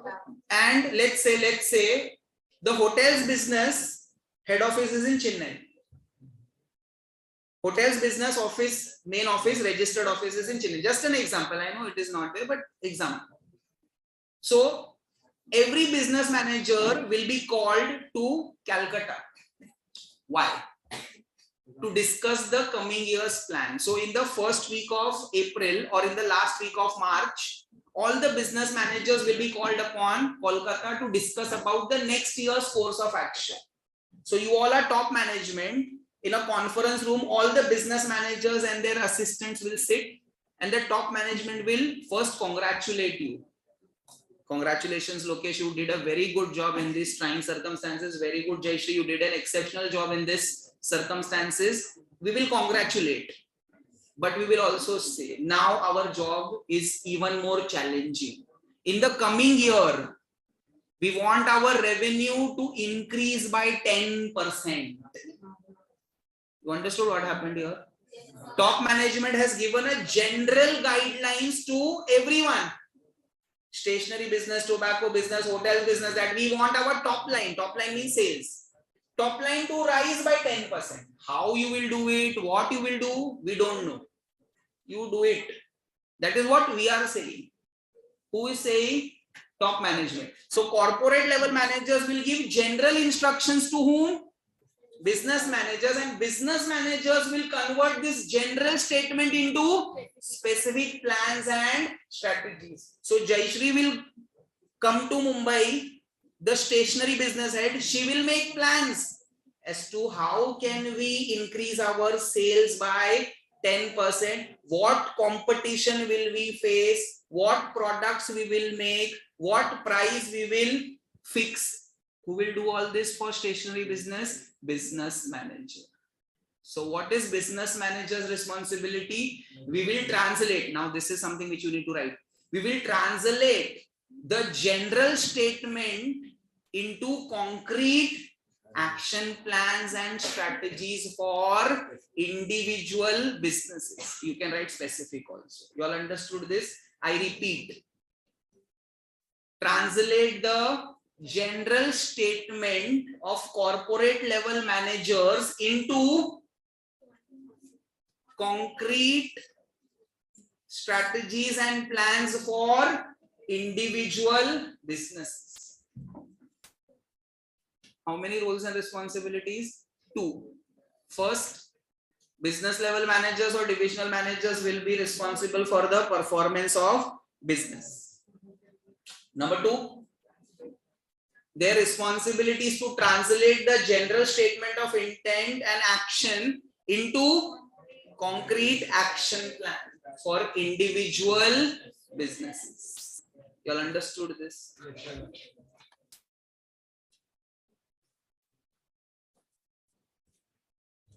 Now, students ask me, distinguish between strategic levels. Look at this corporate level. Roles. Oversee the development of strategy. Don't you think so? This was the first point. Yes. Defining the mission and goal. This was the second point. Determining what businesses it should be in. This was the third point. Allocation of resource was the fourth point there. Fifth point and sixth point. Which is a better presentation, this paragraph form or point form? Always point form. Business level. Business level will be general managers, divisional managers and staff. Look at this. Translate the general statement into concrete strategies for individual businesses. Please add the second point here. I don't have space here, but please add the second point here. They are responsible for performance of business, individual business. They are responsible for performance of individual business. Specific business.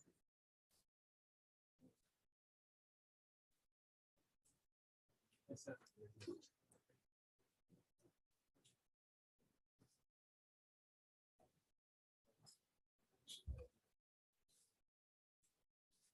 Finish.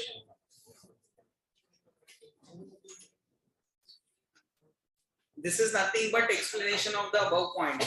I will give you that example. Functional level. Functional level will be, now let's take that example further. Now Jayashree was given instructions that we need to increase our sales by 10%. All the business managers have come back to their respective offices. Now what will Jayashree do? She will talk to departmental heads, right? Because stationery business will have its own production team. They will have their own marketing team. They will have their own human resource team. Now think logically. If we want to increase our sales, we'll have to do few things. What is the action plan you think we'll have to do? Firstly, if you want to sell more, we need to, very good, we need to produce more. But in order to produce more, we need more raw material. For more raw material, we need more money. For more production, we need more machines. We need more labor. So what she will do, she will communicate this to the departmental heads that yesterday we attended a meeting therein the top management wants us to increase the sales. Now you tell me, sales team, sales manager, if we want to increase the sales, what steps should we take? How much we should produce? Production team, what is your requirements? Well, understood this? So this is communicated by Jayashree to the departmental heads. Now what will departmental heads do? They will come up with strategies for their individual departments, specific departments. So functional managers are responsible for specific functions of the business. I repeat, functional managers are responsible for specific functions of the business. Specific function means department.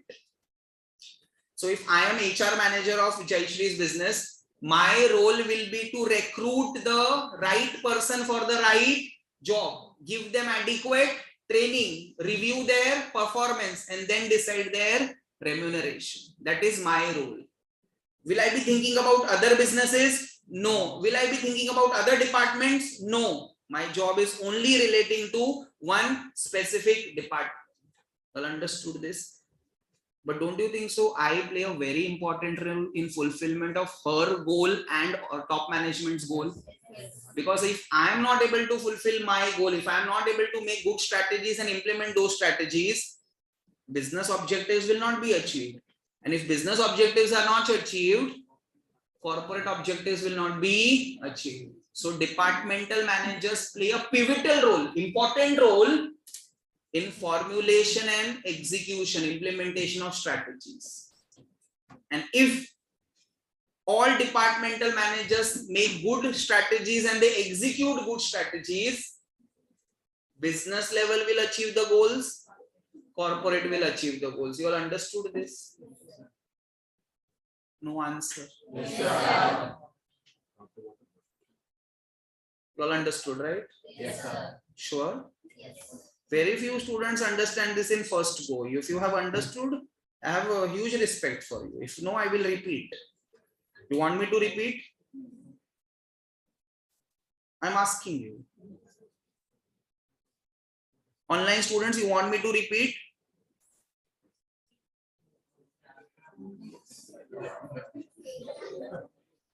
Okay, that's good. That's great. Still, I want to repeat. Sir, that is old message. I know old message. It's 10:37 message. Futuristic. It's clear. Okay. Okay. The top management will give instructions to business level. Yes, sir. The business level will give instructions to functional. So what is the role of functional team? That is the question here. The functional team first is in charge of their own department. You need to write this. They are responsible for the specific function of the business. Number two, they will formulate and implement those strategies which will help fulfillment of corporate and business objectives. You all understood this? I gave you an example so that you can understand. You understood, right? Okay. Functional level. Thank you very much. Functional level will consist of finance manager, HR. You can write all examples. Finance manager, HR manager, production manager, marketing damager. You will become damagers. Managers. Okay, managers. Just a designation. flashy titles. Responsible for specific business functions. This is important. HR, production, purchase, R&D, customer service. All this you will actually study in chapter 6.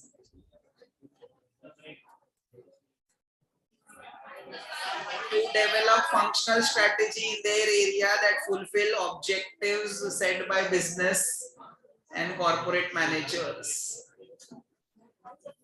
Provide most of the information to formulate realistic and attainable strategies. Students are not paying attention.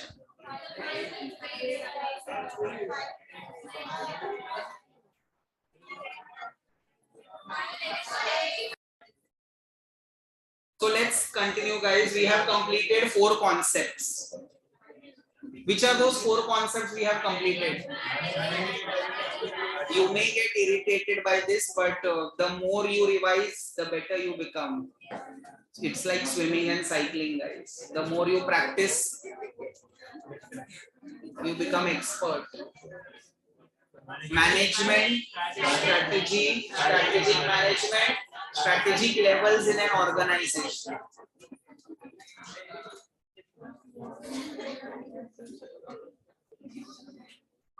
Fifth concept.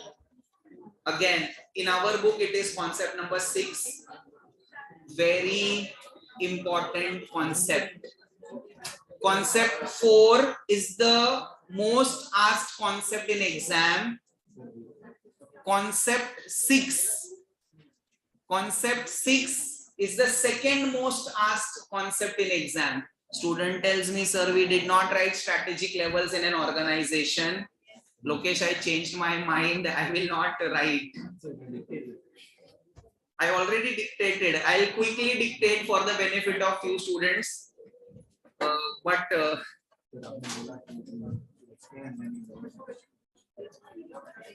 the benefit of few students, I will dictate the strategic levels, roles and responsibility. But from next chapter, guys, please don't have such expectations. The moment I explain, you write. Take running notes. You understood what is running notes, right? Running note means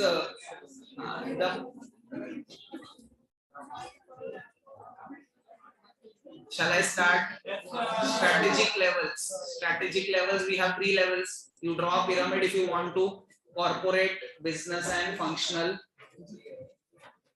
Corporate level will have that corporate level strategy, chapter 4. Business level will have chapter 5, business level strategy. I think you might have drawn this.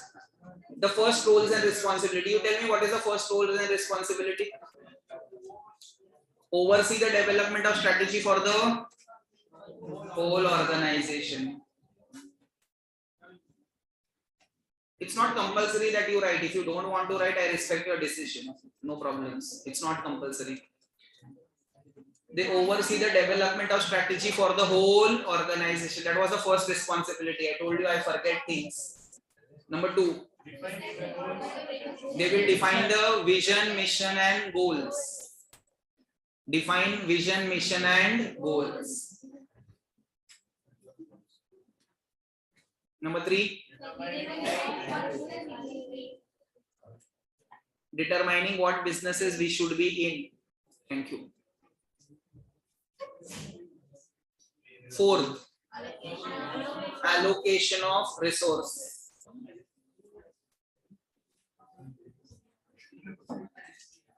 5th, you want me to wait?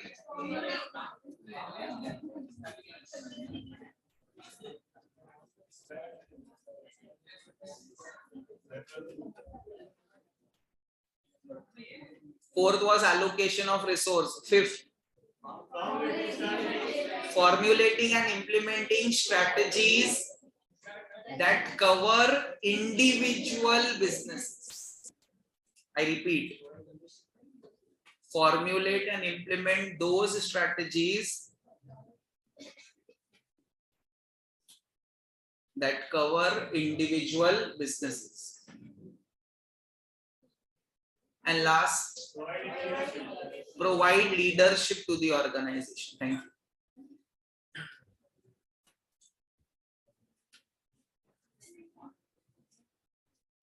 So how many roles and responsibility of corporate level managers? 6.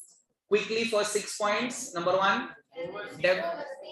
oversee the development of strategy for the whole organization. Number 2, defining the vision, mission and goals. Number 3, very good. Formulation and implementation of strategies that will cover the individual businesses. Provide leadership to the, very good, keep up the good work. Then roles and responsibility of business level managers. We have 2 roles and responsibilities. We have 2 roles and responsibilities. Number 1, thank you. Translate the general statement into concrete action plans and strategies. Please write. Translate the general statements of corporate level managers. Again, you need to first read the content in our book, then this summary notes will help you. If you feel that these summary notes directly you will be able to remember and write, no, this is just last day revision notes. I hope it is not, you understood that it is not a substitute for the main notes. Otherwise, what's the point of giving you 250 pages book, right? Just to repeat, roles and responsibility of business level managers. Number 1, translate the general statement of corporate level managers given by corporate level managers into concrete action plans and strategies for individual business.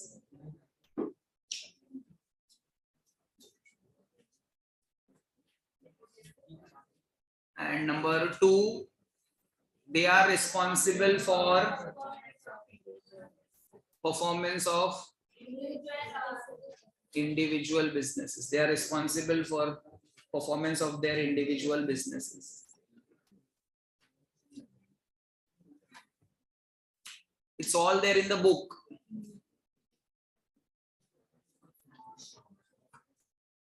Third one, roles and responsibility of functional level managers.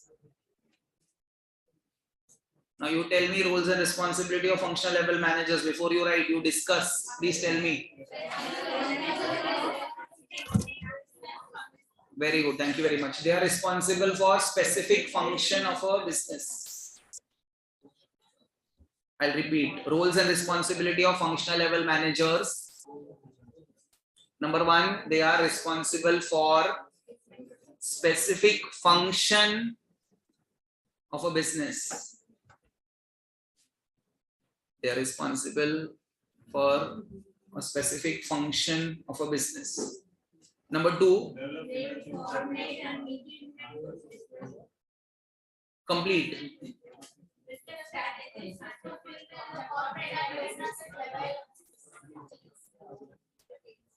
They are responsible for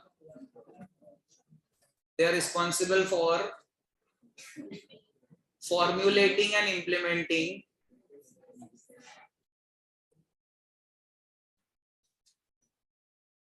strategies that will help in fulfillment of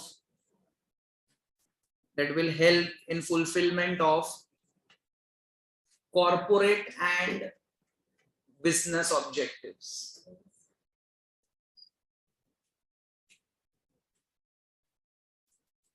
They are responsible for formulating and implementing strategies that will help in fulfillment of corporate and business objectives.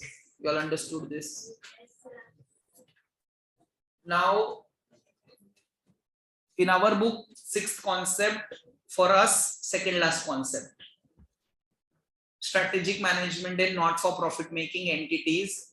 Institute specifically focuses on 3 areas: educational institution, medical institution, and governmental institutions. But let's have a discussion. Again, I'll tell you concept number 4, strategic management, and this concept number 6 in our book. This has been tested quite a lot.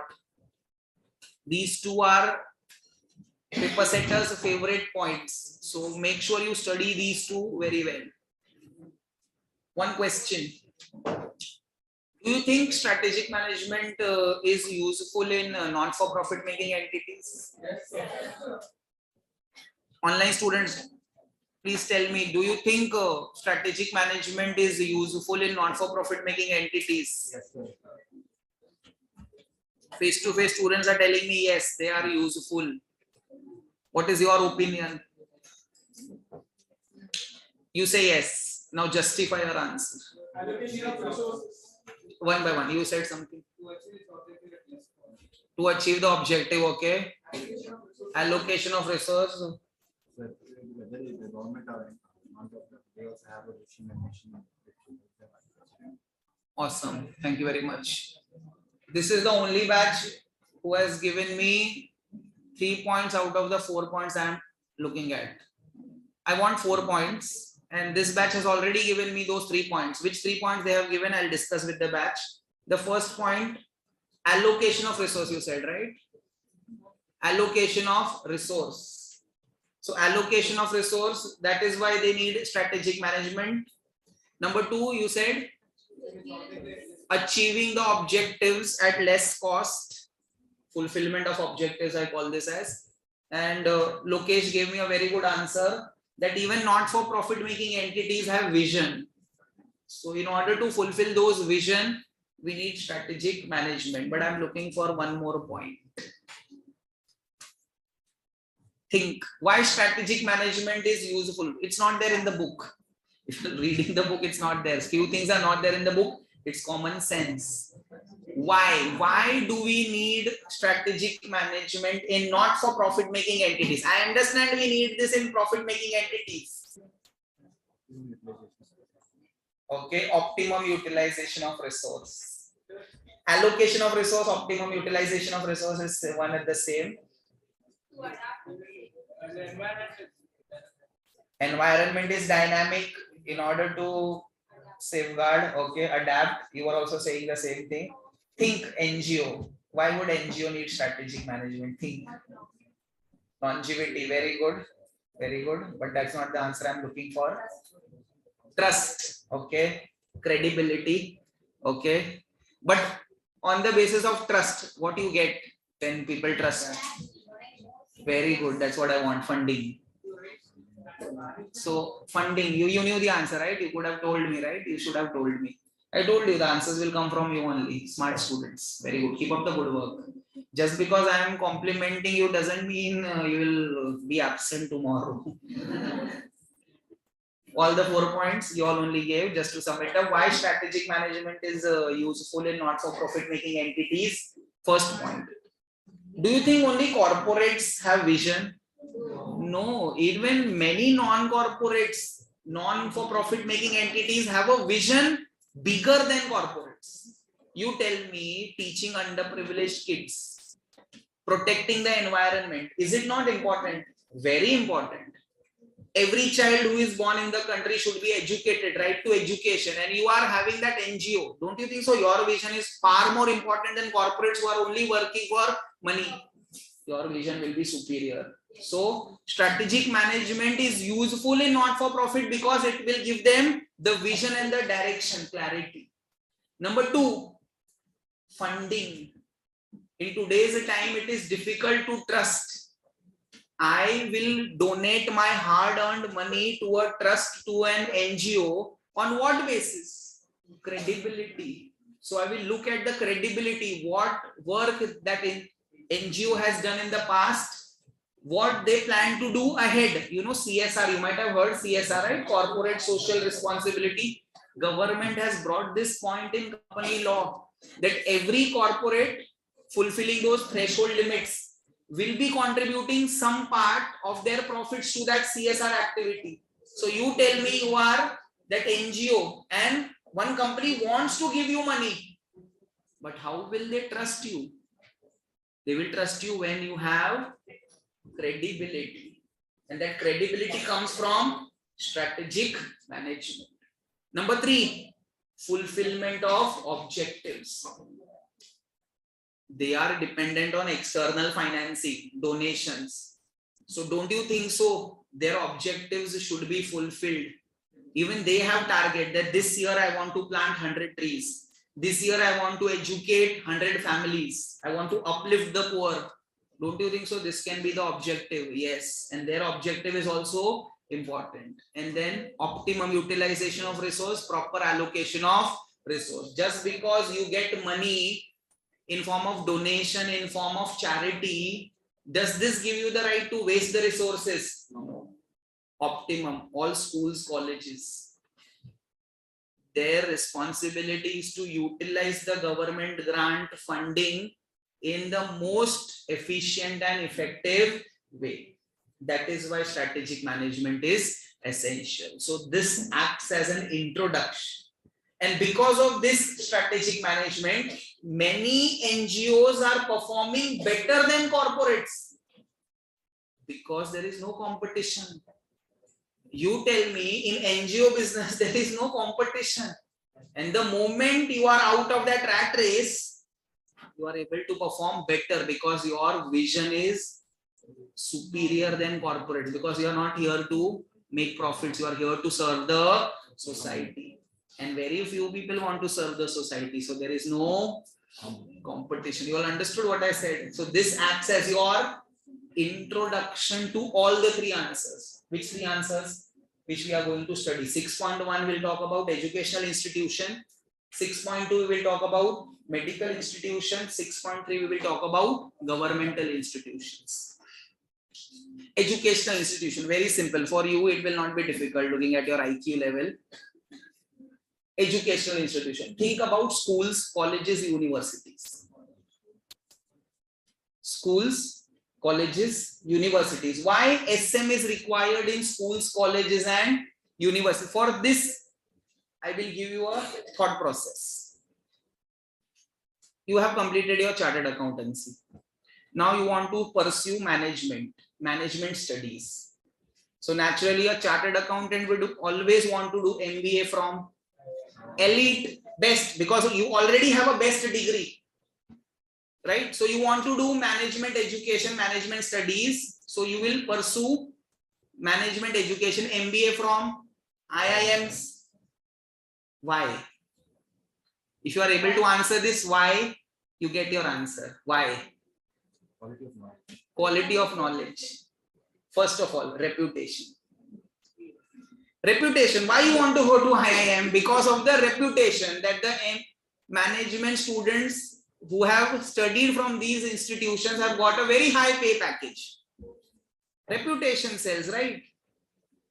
Number 2, whom they allow to study. What is the admission passing criteria? What is the entry criteria? 99.9 percentile. 99 percentile. A student like me will never be entering that league. Forget about it.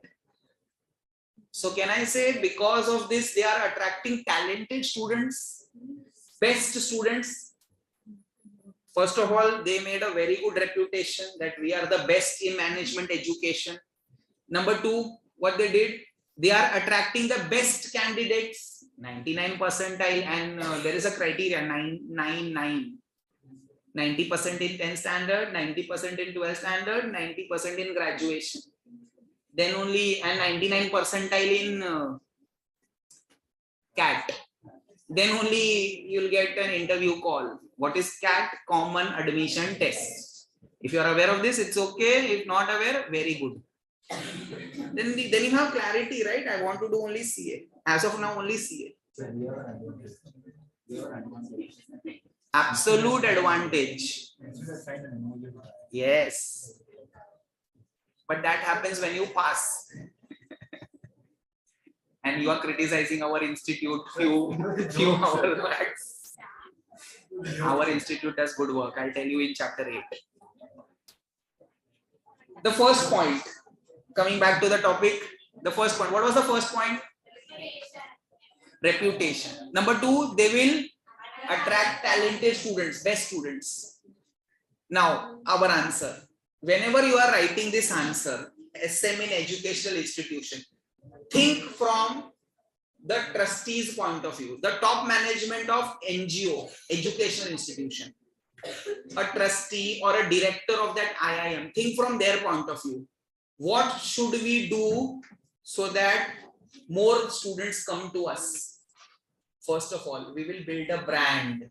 IIMs have a brand value. Yes, a student like you who has already accomplished everything in life still wants to do MBA, would want to study from IIMs. That is brand. Number two, what is the cutoff? High cutoff. So we are attracting talented students, because if talented students come, naturally they will have the caliber to earn higher salaries also. They will earn fast also. So attracting talented students. Number three, students are also good. Our reputation is also good. We will design the curriculum which will suit today's requirement. Why IIM is so popular, you know, because they give practical exposure to students. Now your favorite example. You know who is Ritesh Agarwal? Yes, Everybody knows. No, few students. You tell me who is? Yes, who is Ritesh Agarwal? Founder of Oyo Rooms. So I don't know, people take it very, you know, jokingly, but it's not a, you know, bad thing, right? He started off with Oyo Rooms. So he started off with Oyo. You know, Ritesh Agarwal comes and talks about startup. And who better than him to talk about startup? He has been there, done that, right? He has faced the challenges, what funding challenges we face, what issues, how to convince the investor, what should be your business model, what should be your business plan. He has done all that. So he comes and takes a lecture in IIM talking about startup. What challenges as a business owner we face? How do we overcome those challenges? Is he not the best person to talk about this? Yes. Similarly, Mahendra Singh Dhoni comes and talks about leadership. Is he not the right person to talk about leadership? Yes. So they give practical exposure. Even our institute here is very good in this. They revise the syllabus once in every 5 years. You know, you will be studying economics if you might have studied economics. When I was a student, economics was not there in CA interlevel. It was incorporated in this 2018 syllabus. Once in every 5 years, they change the syllabus relating to current times. In CA final, you will be studying subject SFM, Strategic Financial Management, wherein you will be studying about startup funding, venture capital, private equity. When I was a student, no topic of this sort. So designing a curriculum which will suit today's time.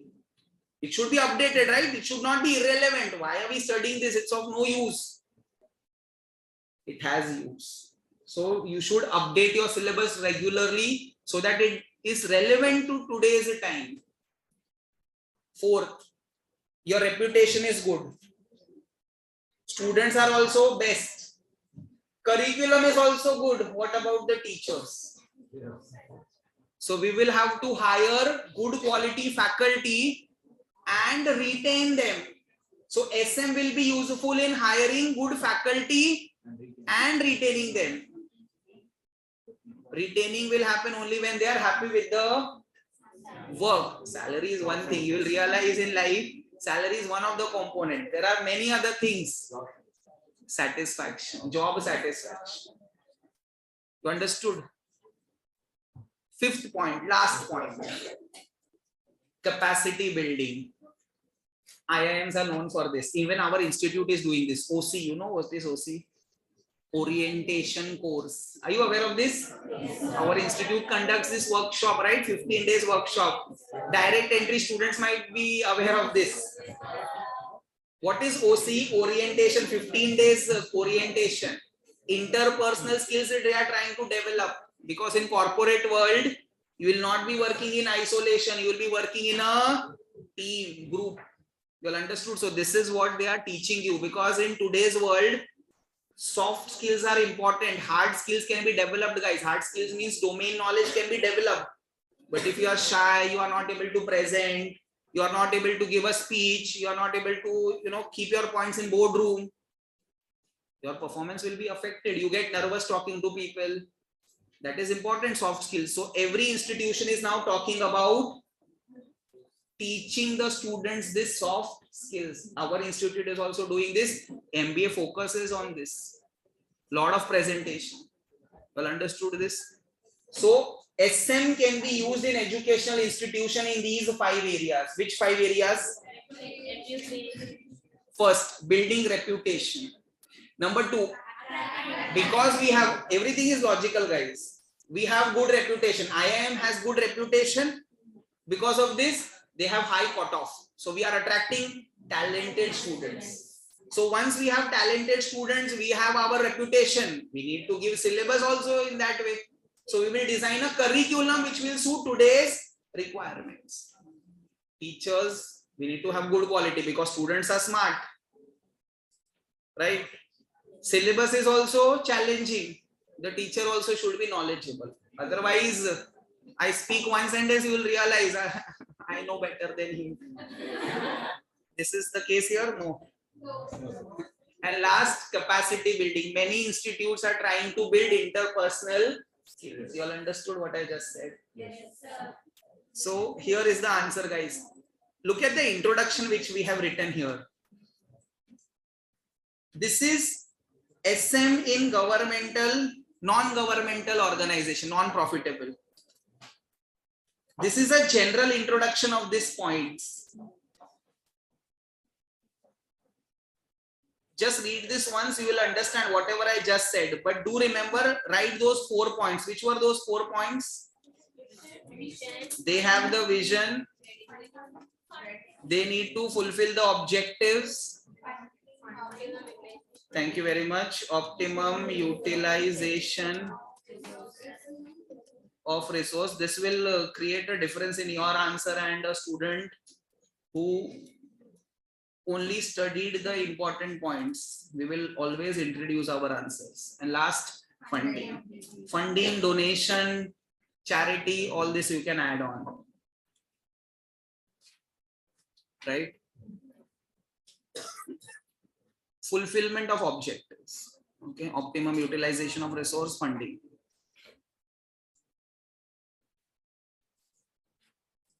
I believe you will be able to elaborate this, right? Yes, sir.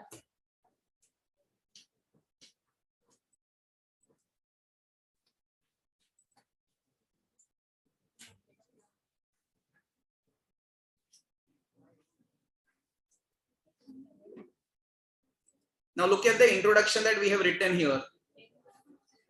We did not start with the main answer. The main answer starts from here. Look at this. Getting better name and recognition. Attracting talented students. Designing a curriculum that will make them better citizen and better employability. That is the purpose of education, right? To make you more aware. That is the whole point of being educated. It's okay, don't point fingers at others. The moment you start pointing fingers at others, appointing and retaining quality teachers, and last, preparing students for capacity building. You all understood this? Yes, sir. So this was your answer. Very simple answer, but look at the introduction. So much of efforts institute has also put in for this introduction. In the first paragraph, they are talking about education being a noble profession. And they are talking about that there is not much competition because it is managed by trust and society. Look at this. It is a noble profession, often functioning as not for profit, managed by trust and society. Students are distracted here, they are not studying.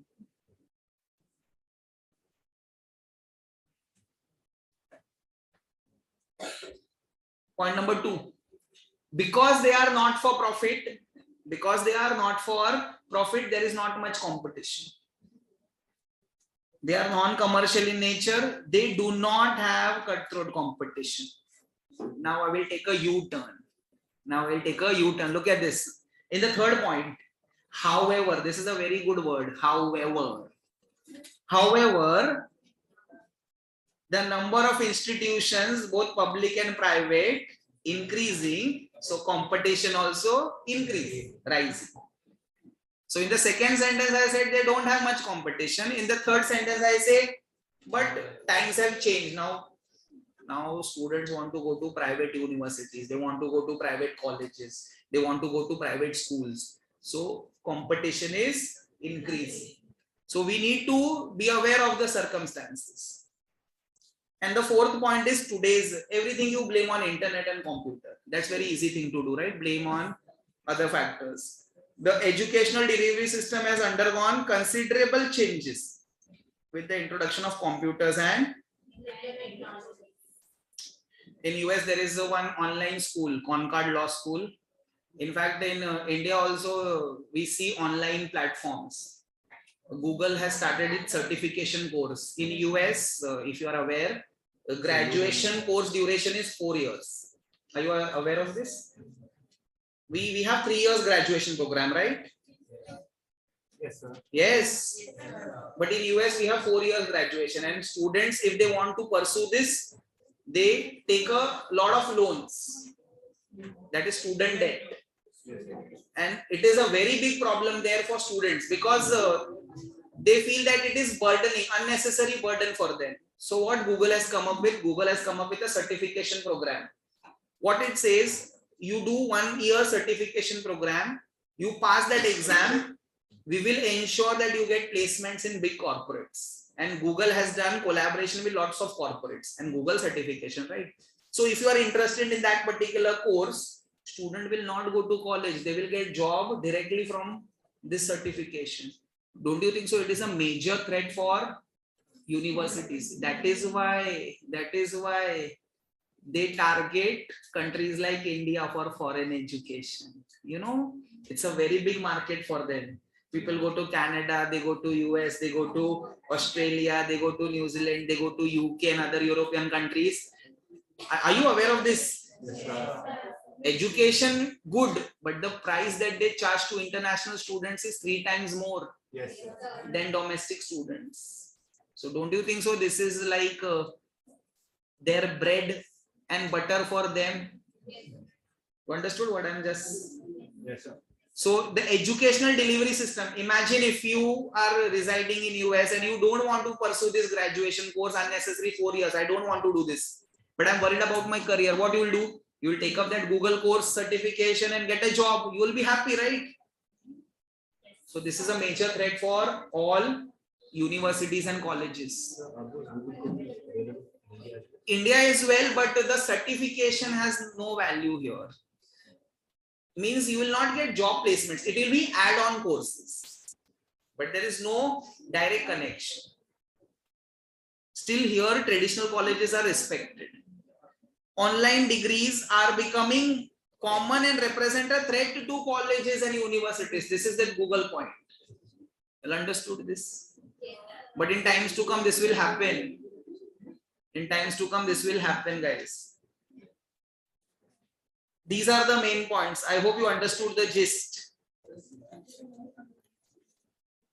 These 4 points were introduction. Do you need to write all the 4 points? Preferably yes. Because Institute has written all the 4 points. What is the main answer? Those 5 points. What was the first point? Getting better name and recognition. Number 2. Talented students. Number 3.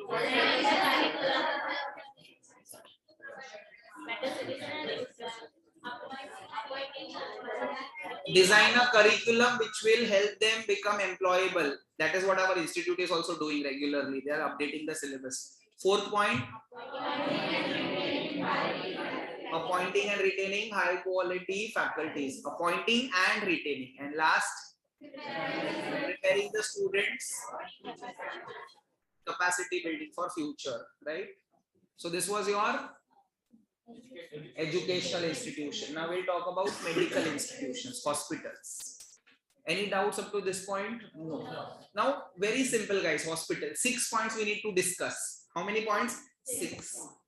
Now, the first point. Now, Imagine a scenario 15 years back, 20 years back, 30 years back. There was no advancement in medicine. So suppose whatever I say in this part is just an example, because in this I'll have to give you a lot of examples. Suppose 20 years back, I found out that I have diabetes, sugar, just an example. And just because I have diabetes, what I need to control what I eat, and more importantly, constant medication. Daily, regularly, I have to take medicines. Every 15 days, I need to get my blood tested before eating my food, after food, go to the doctor. Doctors are very happy. 20 years back, I was, let's say, 35. So 20 years back, I was 35. Doctors calculated that clinic, hospital. Oh, he is 35 now, looks healthy. He will be alive for next 35 years. Every 15 days, he is coming for a visit, means twice a month, 24 times in a year, 2,000 rupees per visit. So it will have so much of earnings from this one patient. Even that pathological laboratory where we get our blood tested, they are also calculating every 15 days he will come. Even that chemist is also calculating revenue. Oh, he will come every 15 days to get the medicines. So it is a chain, right? Hospital, doctor, physicians, laboratories. I have no other option, but if I want to stay alive, I need to take care. I need to go to doctor regularly. 20 years back, we had no alternative medicines, but all thanks to Baba Ramdev. Baba Ramdev came up with yoga asanas. I started doing yoga. First of all, I went to his ashram and I told him that this is the problem that I have and I feel that I have no other option. He gave me a good diet plan. He gave me a good diet plan and he told me to do some asanas and he told me your diabetes will be reversed. I said, any which ways I am spending so much money in medication, let's try this. And I tried and my diabetes reversed. I was so happy, I went to my doctor to show him. I was happy. But do you think that doctor will be happy? No. That pathological laboratory, they looked at my report and they were surprised. Oh, you are cured, no sugar. The pharmacist will not be happy. Why? Loss of revenue, loss of business. You understood what I am trying to say? So think, you are top management official of hospital. You are the management, you are in the management of diagnostics lab, Metropolis, Dr. Lal Path Lab. You are in the management of that particular Thyrocare. And you know that patients are cured, so we will lose out on business. So what to do? Think of other ways to earn revenue. So they have developed other strategies as to how they can earn revenue. If you observe, I don't know if you have observed this, but hospitals have in-house pharmacy store. Yes, in few of the hospitals, they have Starbucks inside the hospital. In few of the hospitals, I will not name, but in few of the hospitals, there is cafeteria.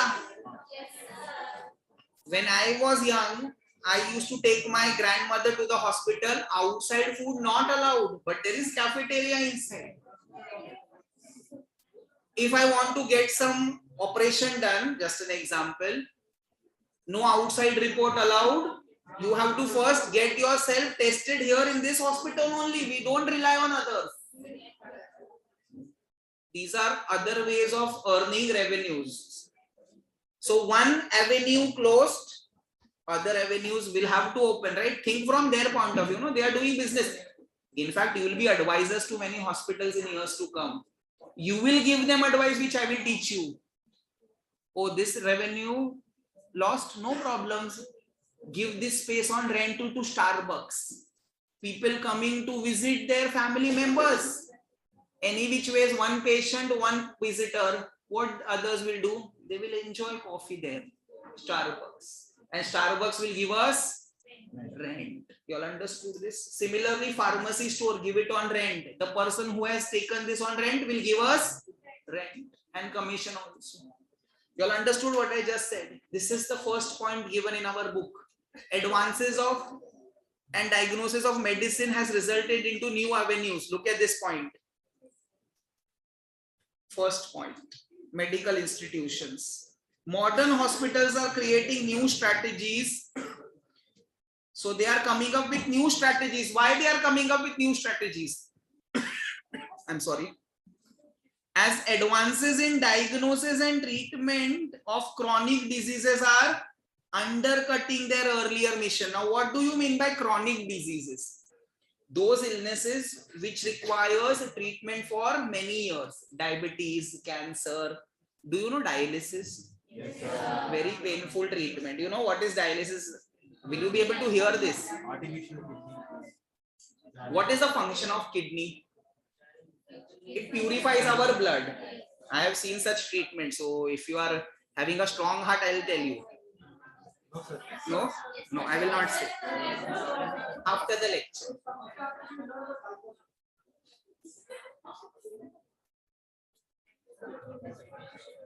Treatment of chronic diseases means those diseases which requires 3 years of treatment, multiple visits to doctors. Now you tell me, if the patient has cured, just like my diabetes in my example was reversed, will I go to doctor regularly? No. So the mission, the earning of our hospitals reduced, pathological laboratories revenue reduced. So this is what we are referring to here. Modern hospitals are coming up with new strategies. Why? Why they are coming up with new strategies? Because the advances in diagnosis and treatment are undercutting their earlier mission. The earlier mission was to earn a lot of money out of this customer. Now this customer will not come because he is cured. You all understood this? So next point. If I had to get my blood tested, I used to go to pathological laboratory. Now pathological laboratory is taking home appointments. You can call them, you can fix an appointment through applications, right? Yes, sir.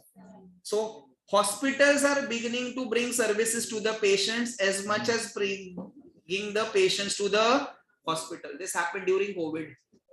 Beds are not available. So what they said, we will give you services at home.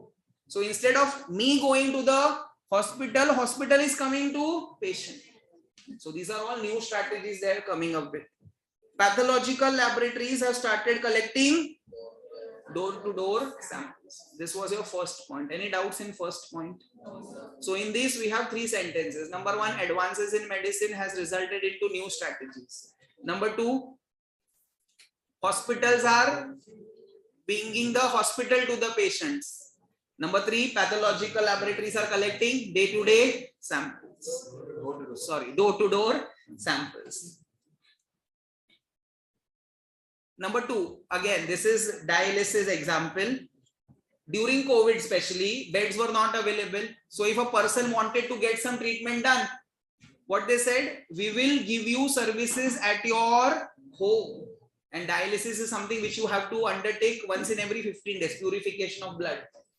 Once in every 15 days, 30 days, depending on your paying capacity, you will have to purify your blood regularly. So chronic care treatment facility is being provided at home. Daycare facility also. We will send a nurse and a ward boy. We will send all the equipments at home. Doctor will be available on video call. If required, they will send the doctor also. Of course, charges will be triple.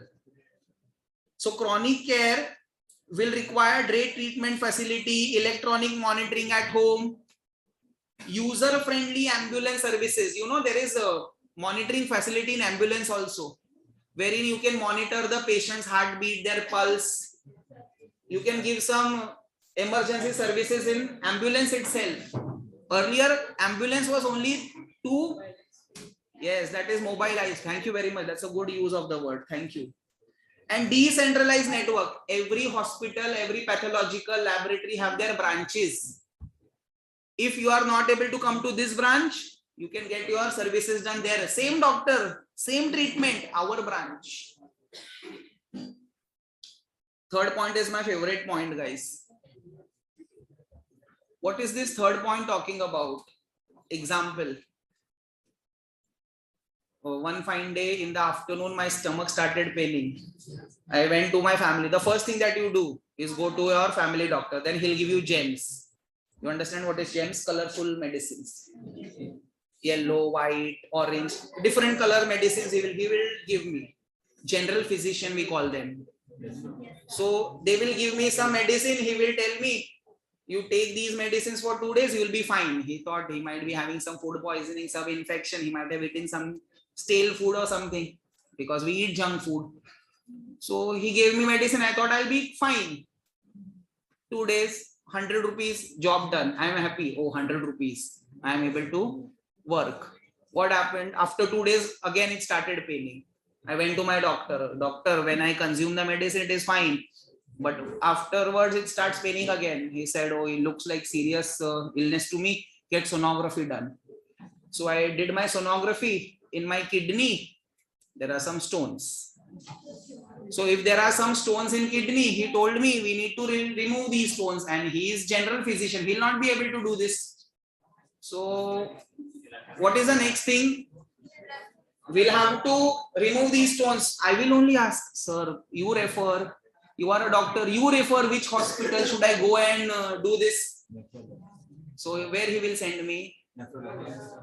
Where he has tie-up, collaboration. You all understood what I just said? Yes.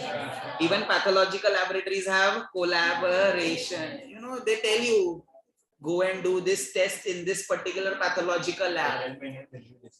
They will give you discount and they will give commission to the doctor. You understood, right? Even for pharmacy also. So all this is collaboration. Many hospitals are doing collaboration with family doctors. Look at this. A successful hospital strategy for the future will require renewed and deepened collaboration with physicians. Physicians means family doctors. Fourth point.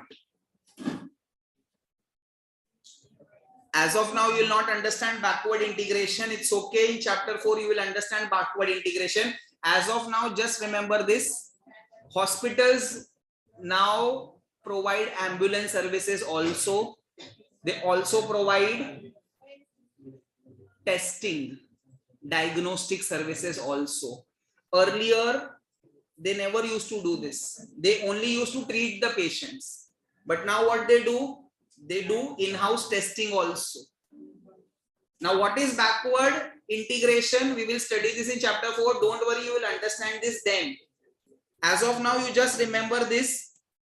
Hospitals have started giving ambulance services also, and they have also started giving diagnostics and waste disposal services. Earlier, they never used to do all this. But because I want to increase my revenue, increase my profitability, I will tell my patients, I will do the testing and I will do the treatment.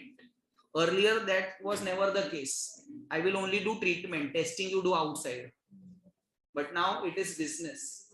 Testing also I will do. I will do testing. I will do recuperation. I will do treatment also. And after that also, we will come and visit. You will come and visit regularly. This was your fourth point. Fifth point is important, guys. Very important point. Internet has changed the entire landscape because now the customers are aware, which is actually a bad thing. Earlier, what used to happen, if I am not convinced with one doctor's opinion, what I will do? Yes, I will take a second opinion from a doctor. Right? I will take a third opinion from the doctor. But what happens, you take a simple blood test and you find some deficiency in the blood test. You will not show to the doctor. You will do Google. And Google is dangerous, right? Because Google, someone has written that blog. And that blog writer may not be an expert in that particular field. Or maybe he may be an expert, but he does not know your case. You understood what I just said? So because of this internet, there is a change in the landscape. Customers are aware which is causing a problem for the hospital and for the doctors. So the management of the hospital has clearly said, whatever is the facts, you disclose this to the patients. What will be the cost of treatment? What will be the time to recover? What will be the procedure that we will be carrying out? You disclose everything to the patient, because if we don't disclose this and they find out from some other sources, hospital's reputation will be lost. Doctors will be taken legal action against, but the hospital's reputation will be lost. So you should make sure that you disclose everything to the patients. What are the chances of survival, if any? So you should disclose everything. The whole strategic landscape of healthcare is changing because of internet. Millions of persons, means many people, lakh of people search about their disease online, which is causing a dramatic shift in the balance of power between doctor, patient, and so there is a dramatic shift. Patients are aware, hospitals and doctors need to disclose everything to the patient, because they will take Google's opinion, and Google's opinion is far more dangerous than a doctor's opinion, because Google is not an expert, right? Intel recently, in fact, in India also, we have this application Practo. Have you heard of this? What is Practo? Video consultation with doctors, right? During COVID, I was hesitant in going to doctor's place because of COVID fear. So what happened? I can download that application. I can search the type of doctor that I want to consult and video consultation. Similarly, in US, Intel has developed a system wherein patients can share their documents, diagnostic reports with the doctors secretly, confidentially, and the doctors can prescribe medicines to the patients. Well understood this? This is what is written here. Intel recently began offering new secure services whereby doctors and patients can conduct sensitive business on internet, such as sharing results and medical tests. You understood? And prescribing medicine. So these are the 6 points. These are just example, guys, which you just read once. In today's time, these are the ways our hospitals are earning money. Some popular techniques. You all understood this? So 6 points here. SM in medical institution. What was the first point? SM in medical institution?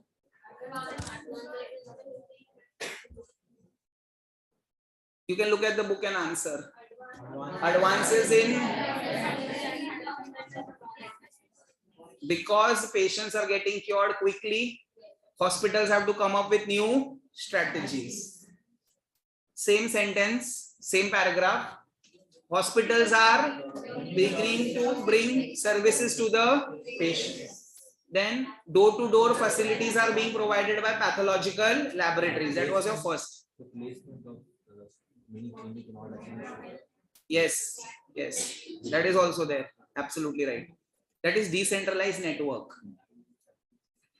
Point number 2, the chronic care illnesses which require daycare facility, ambulance services, monitoring at home, all these are also done by hospitals. Third, collaboration point, my favorite point, family doctors collaboration. Fourth point, ambulance services are given by hospital, diagnostic services, waste disposal services are also given by hospital. Fifth point, internet. Blame everything on internet. The entire landscape is changing because of internet, right? People are aware now, so it is causing a dramatic shift. Millions of persons will search about their illnesses in online, which is causing a dramatic shift in balance of power between hospital, doctor, and patients. And last, Intel has come up with their system wherein doctors and patients can interact confidentially, sharing reports and prescribing medicines. You all understood this?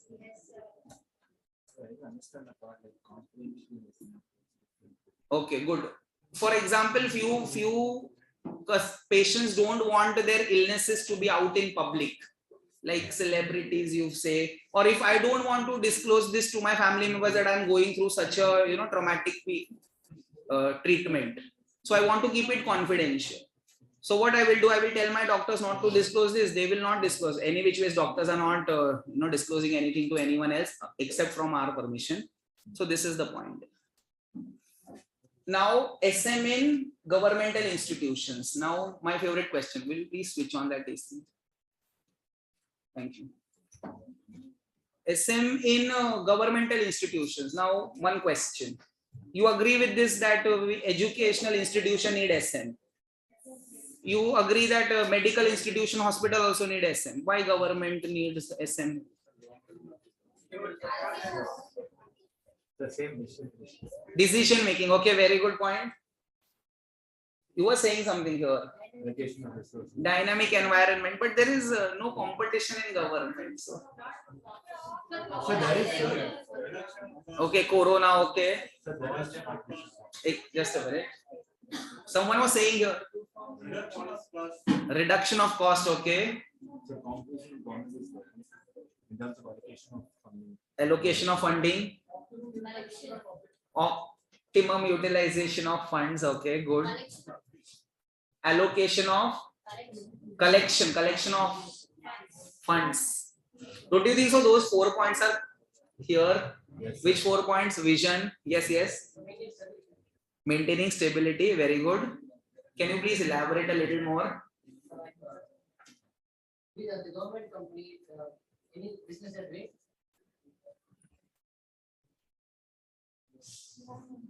Don't get distracted. I'm listening. You have all my ears. Any business that means like relation cost, they have to maintain one government. Okay. First things first. Do you pay tax? Yes. A smart student will never answer instantly. They will think and answer. Online students, I'm asking you one question. Do you pay tax? Yes, sir. Yes, sir. Yes, sir.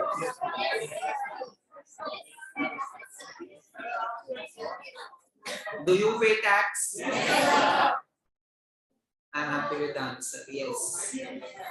Awesome answer. Believe me when I say this, I have taught many students, many batches in this year itself.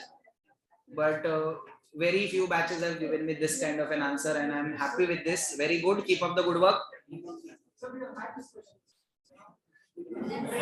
I did not hear that. So, yes, you all pay tax. You pay a little more tax, I pay a little less tax.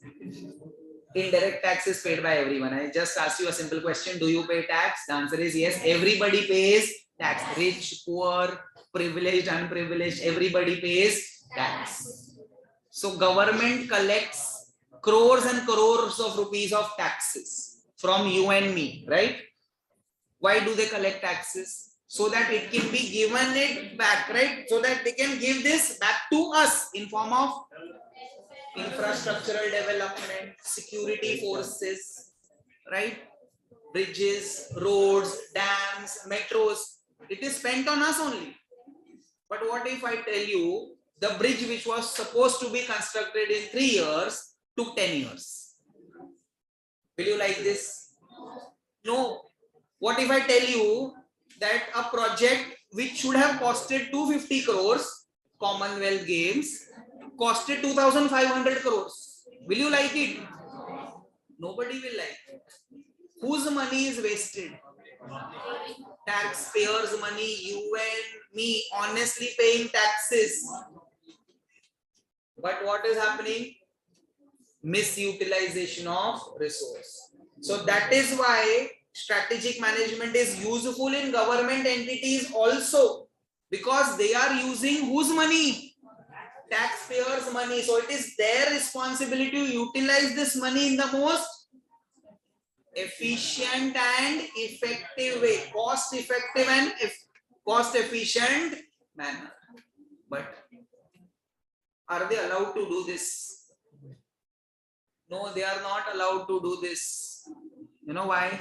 Ultimately, if they want to expand, let's say Bank of Baroda, you know Bank of Baroda, and you know HDFC Bank. HDFC Bank is a private sector bank. Bank of Baroda is a government controlled and owned bank, right? 51% of more share is of government. So Bank of Baroda now wants to start credit card business. Do you think government of India will allow them? What they will say? Government of India will say to Bank of Baroda, you are government bank, your job is not to earn profits, but to help us grow. So you gave loan to other companies who are doing infrastructure construction activity. And you know, infrastructure construction activity requires huge investments, long gestation period. What is long gestation period? Spend money now, the recovery will happen later. So bridge will be constructed, toll will be collected, then after the toll collection, a part of it will be given to government, a part of it will be given to the contractor, then contractor will repay the loan. So chances of loan becoming bad is very high. You all understood what I just said? So many governmental institutions want to take steps in making profitable businesses, but government says no, this is not our agenda. Our agenda is to serve the society. But HDFC Bank, if HDFC Bank wants to start any new business, do you think they need permission of government? So who has more freedom? Private sector. Public sector banks, public sector undertaking don't have freedom. You tell me, our railway connectivity, so affordable. Yes. Affordable, good network. Yes. Why? Because it is run by government. It is run by government. You all understood what I just said? So autonomy is not there. There is no freedom to take decisions. So if Bank of Baroda wants to start a new business or wants to merge with some profitable business, they will not be allowed to. But Vijaya Bank, Dena Bank, they'll have to merge. Why? Because government of India says so. Because it is controlled by whom? Government of India. Public welfare priority. You all understood this? This is what is written here. Why SM is required in governmental institutions? Government agencies. Look at this. The first paragraph, very simple point. Be it central government, state government, or any municipal authorities, they are all collecting taxes from public at large. So central government, state government, municipal authorities, public sector units, LIC, Bank of Baroda, SBI, all are public, Indian Railways, all are public sector undertakings, are responsible for formulating, implementing, and evaluating the strategies. Look at this, that use taxpayers' money in the most cost-effective way to provide services and programs. So it is their responsibility.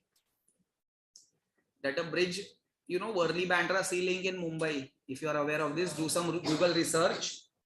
It should have been completed in 2 to 3 years, but it was completed in 10 years.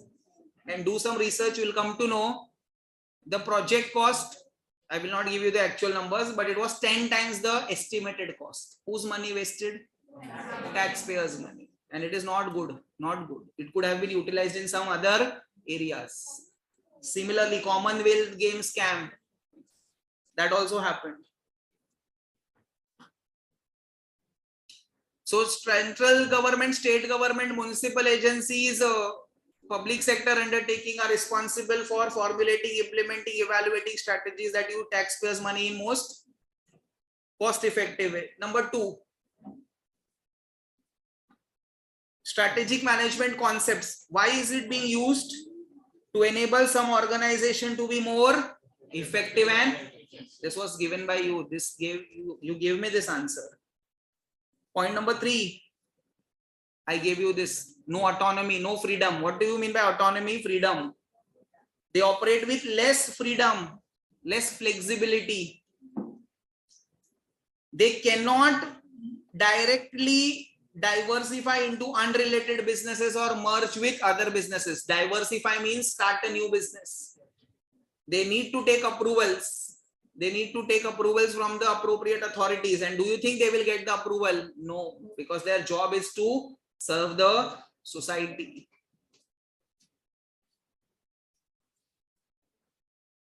Very important point, this point. These are the problems that they face. These are the challenges that they face. Who face these challenges? All the government agencies. The first challenge, they don't have freedom to change the line of business. They don't have the freedom to change the line of business. Look at this. Government strategies usually enjoy little freedom in altering the organization's mission or redirecting their objectives. So Bank of Baroda wants to do something else. Government will say, no, you give loan to this company who is making this dam. And that dam construction will take 10 years.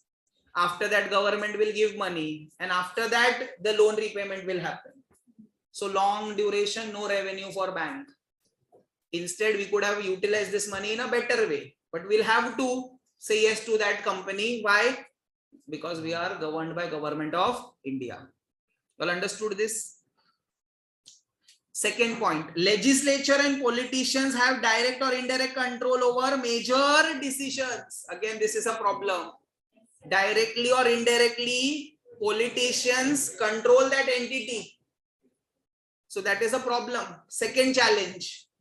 Third, unnecessary politics. Even if that decision is good, opposition parties will try to create problem. Or if that decision is good, the ruling party will change their stance. So issues will become politicized. So that is also a problem. Last year, privatization was the issue. If you are aware of banks, they were planning to do privatization. So privatization of bank was the issue which was debated regularly. So issues become politicized, resulting in fewer strategic choice alternatives. So these were the 4 points. Look at the 6th point first, funding point. 6th point. Government agencies are using the SM approach to develop and substantiate additional request for formal request for additional funding. So we are also seeking more funding. For example, Indian Railways has allocated some money towards construction of railway tracks. So one contractor was given the tender, was given the work. Now we know that the prices of raw materials has increased and we know the labor prices have also increased. So that contractor is asking us to give us more money. So we will request the Indian Railways to allocate more money because the problem is genuine. So if we are using strategic management, we can ask for more funding from Indian Railways because the contractor is asking for more money. This can happen only if we have performed our work honestly earlier. If we were not able to perform our work honestly, do you think you will get work again? No, you will be blacklisted. So even government, we have different departments, right? So different departments will be allocated certain money. So if you are able to utilize this money, then only you will be allocated more money if you prove that you need more funding. So additional requests can also be given. 5th point is my favorite point, guys. This is actually practically related. Few of my friends, they joined public sector undertaking. In fact, Bank of Baroda, they joined because they wanted to work for the development of nation. So they joined Bank of Baroda. Few of my friends joined private sector bank, HDFC and Yes Bank. That time Yes Bank was very popular. Now it's more. So what happened? One of my friends was working in HDFC. In 5 years time, he was promoted 4 times and he became vice president, business level manager. At the same time, 5 years passed by. This person who was working in Bank of Baroda was only promoted once and he was working at branch level. From officer, he became one position. Yes. You understood?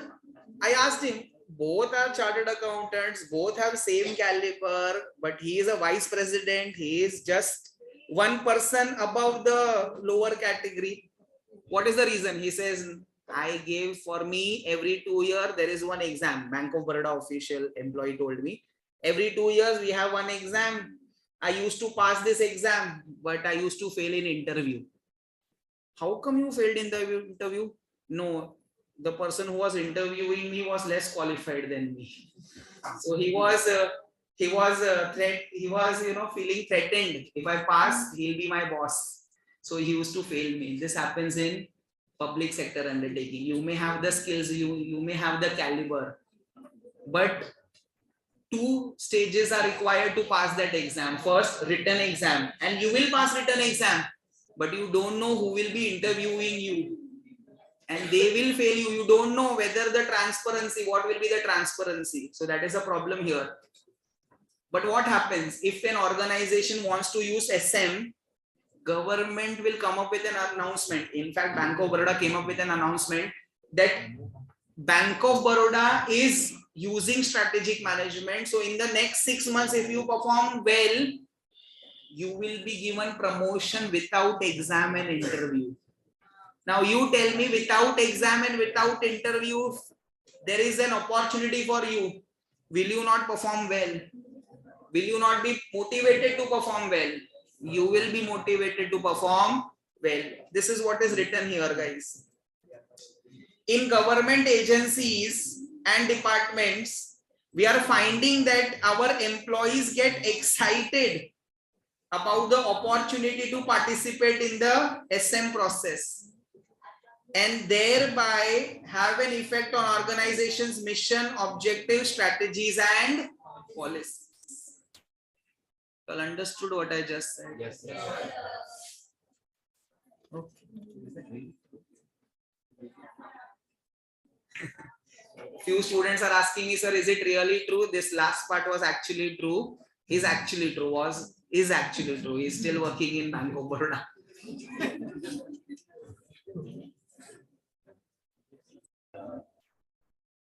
So guys, with this we have completed 5 concepts out of 6. What was the first concept that we studied? Management. I will not ask you what is management. What is the next concept? Strategy. Thank you for your patience. Strategy. In strategy, we studied the definition and characteristics. How many points? 9 points. Then we studied strategic management. How many points? 4. Definition, objectives, need, importance, benefits, and limitations. In need, importance, benefit, how many points? 7. Limitations, objectives. Then we studied strategic levels in an organization. Strategic levels 3. Top level, middle level, lower level. Corporate, business. Then we studied SME, not-for-profit making entities. You tell me, not-for-profit making entities. Vision, optimum utilization of resource, fulfillment of objectives, and they are dependent on external funding like donation, grants, charity. Educational institution, think like IIM director. Medical institution, 6 points. Government agencies also 6 points. Do you remember all this? Last concept for today before we wind up, business policy. Business policy will be done in 5 minutes. It's very easy. Now, what is business policy? Please cooperate. Business policy. Remember when I started our discussion of strategic management, Suraj was the business owner. He wants to do business. Whether he will make no plans, he will make short-term plans, or he will make long-term plans. Long-term plans. Long-term plans is strategic management. Short-term plans is business policy. Long-term plans was strategic management. Short-term plans is business policy. A student asked me, sir, but if we want to achieve long-term plans, we should have short-term plans. Yes. I will give you a few examples. What is business policy? Business policy means rules and regulations that govern the organization. You tell me, rules are required for doing business? Yes. No credit policy. Is it a business policy? Yes. Many organizations don't offer credit to their customers. Why? because they know if we give credit to one customer, others will also ask for credit and chances of my data is becoming bad. So we don't give credit. During COVID, there was one policy, WFH policy, work from home policy. Don't you think so? These are short-term plans. Till the time people were not vaccinated, they were working from.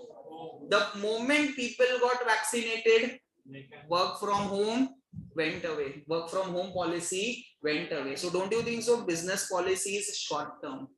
But those are rules and regulations that govern the actions of the organization. Because if you don't have rules, employees will not be able to understand what to do and how to do. Imagine you are the business owner, I am your sales executive. If a customer comes to the shop, customer is asking for discount. If there is rule that we will give discount, we will not give discount.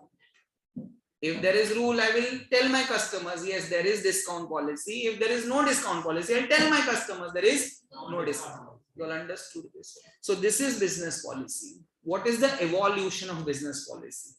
Very interesting case study. Before 1908, business was conducted on ad hoc basis without any plans. Before 1908. 1908, Harvard Business School realized that the landscape of business is changing. People are becoming aware, competitors are coming up. So they started with business policy. They started teaching their students. Harvard Business School, you all know, right? Yes, a very popular business school all over the world. Just like we have IIMs here, it is renowned all over the world. So Harvard Business School came up with this interactive case study course in which we will teach our students about management and planning. In which year?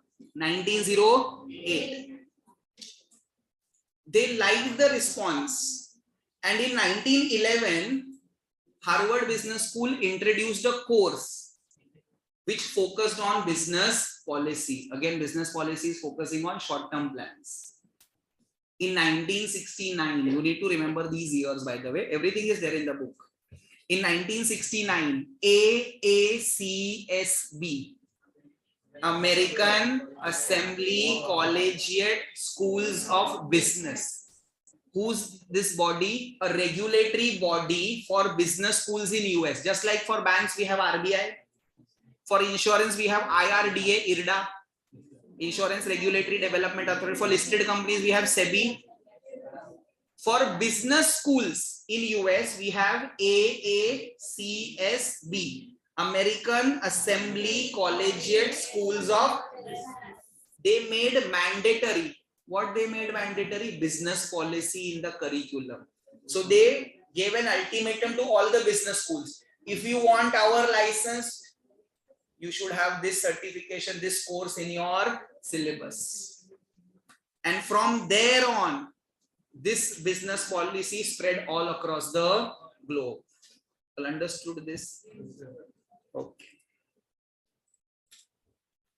Just 2 more minutes, then our chapter will be over. I know students are irritated, but it's okay. I cannot help. Look at this. The origin of business policy can be traced back to 1911. Now you will feel, I said 1908, here it is written 1911. Look at the last sentence, you will understand. The formal course was introduced in 1911. When Harvard Business School introduced a course in management which aimed at creation of general management capability. So course was launched in 1911. Look at this. This course was based on interactive case study which had been in use for instructional purposes since. So 1908, we started with this course through interactive case study. What is interactive case study? Scenario based study. Just like IIMs do it today. They call Ritesh Agarwal, they will call Dhoni, they will call other industry experts to give their experience. They share their experience. That is interactive case study. Situation based. In 1911, they launched a course. However, the introduction of business policy in the curriculum came much later. In which year? 1969. AACSB, American Assembly of Collegiate Schools of, who are they? A regulatory body for business school, made the course of business policy a mandatory requirement for recognition of business schools. And thereafter it spread across all other parts of the world. Definition, this is very important for us to remember. It is the study of functions and responsibility. Study means analysis. Analysis of what? Functions and responsibility of whom? Top management. Top management decides whether we should have work from home policy or not. Productivity was affected, guys, because they did not have access to computers. They did not have access to fast internet. They were distracted. Imagine working from home. If you are working in office, you are fully focused. You have no access to your personal mobile phones. The environment is, you need to work. But at home, parents are watching television. They are watching the data, COVID data. My wife is cooking. My daughter is crying. Do you think I'll be able to focus? Productivity was hampered. So they came up with which policy? Work from home. The crucial problems that will affect the success in the organization. So that was a problem, productivity. And the decisions that determine the direction of the organization. So if we don't come up with this work from home policy, we will lose business. So what is the utility? Very important. That is the last part from my end. This is something which you will do by yourself. Okay, few concession here. Utility. It is the guideline developed by an organization to govern the actions of those who are part of it. Means it gives you guidelines whether to offer discount or not to offer discount, whether to give credit or not to give credit. So it is nothing but rules and regulations. It defines the scope within which the decisions may be taken by the subordinates. So it defines, if at all we need to give discount, how much discount. So it defines the boundaries. You all understood this? You will say yes. Just because the division of work. Absolutely. Rules and regulations. So guys,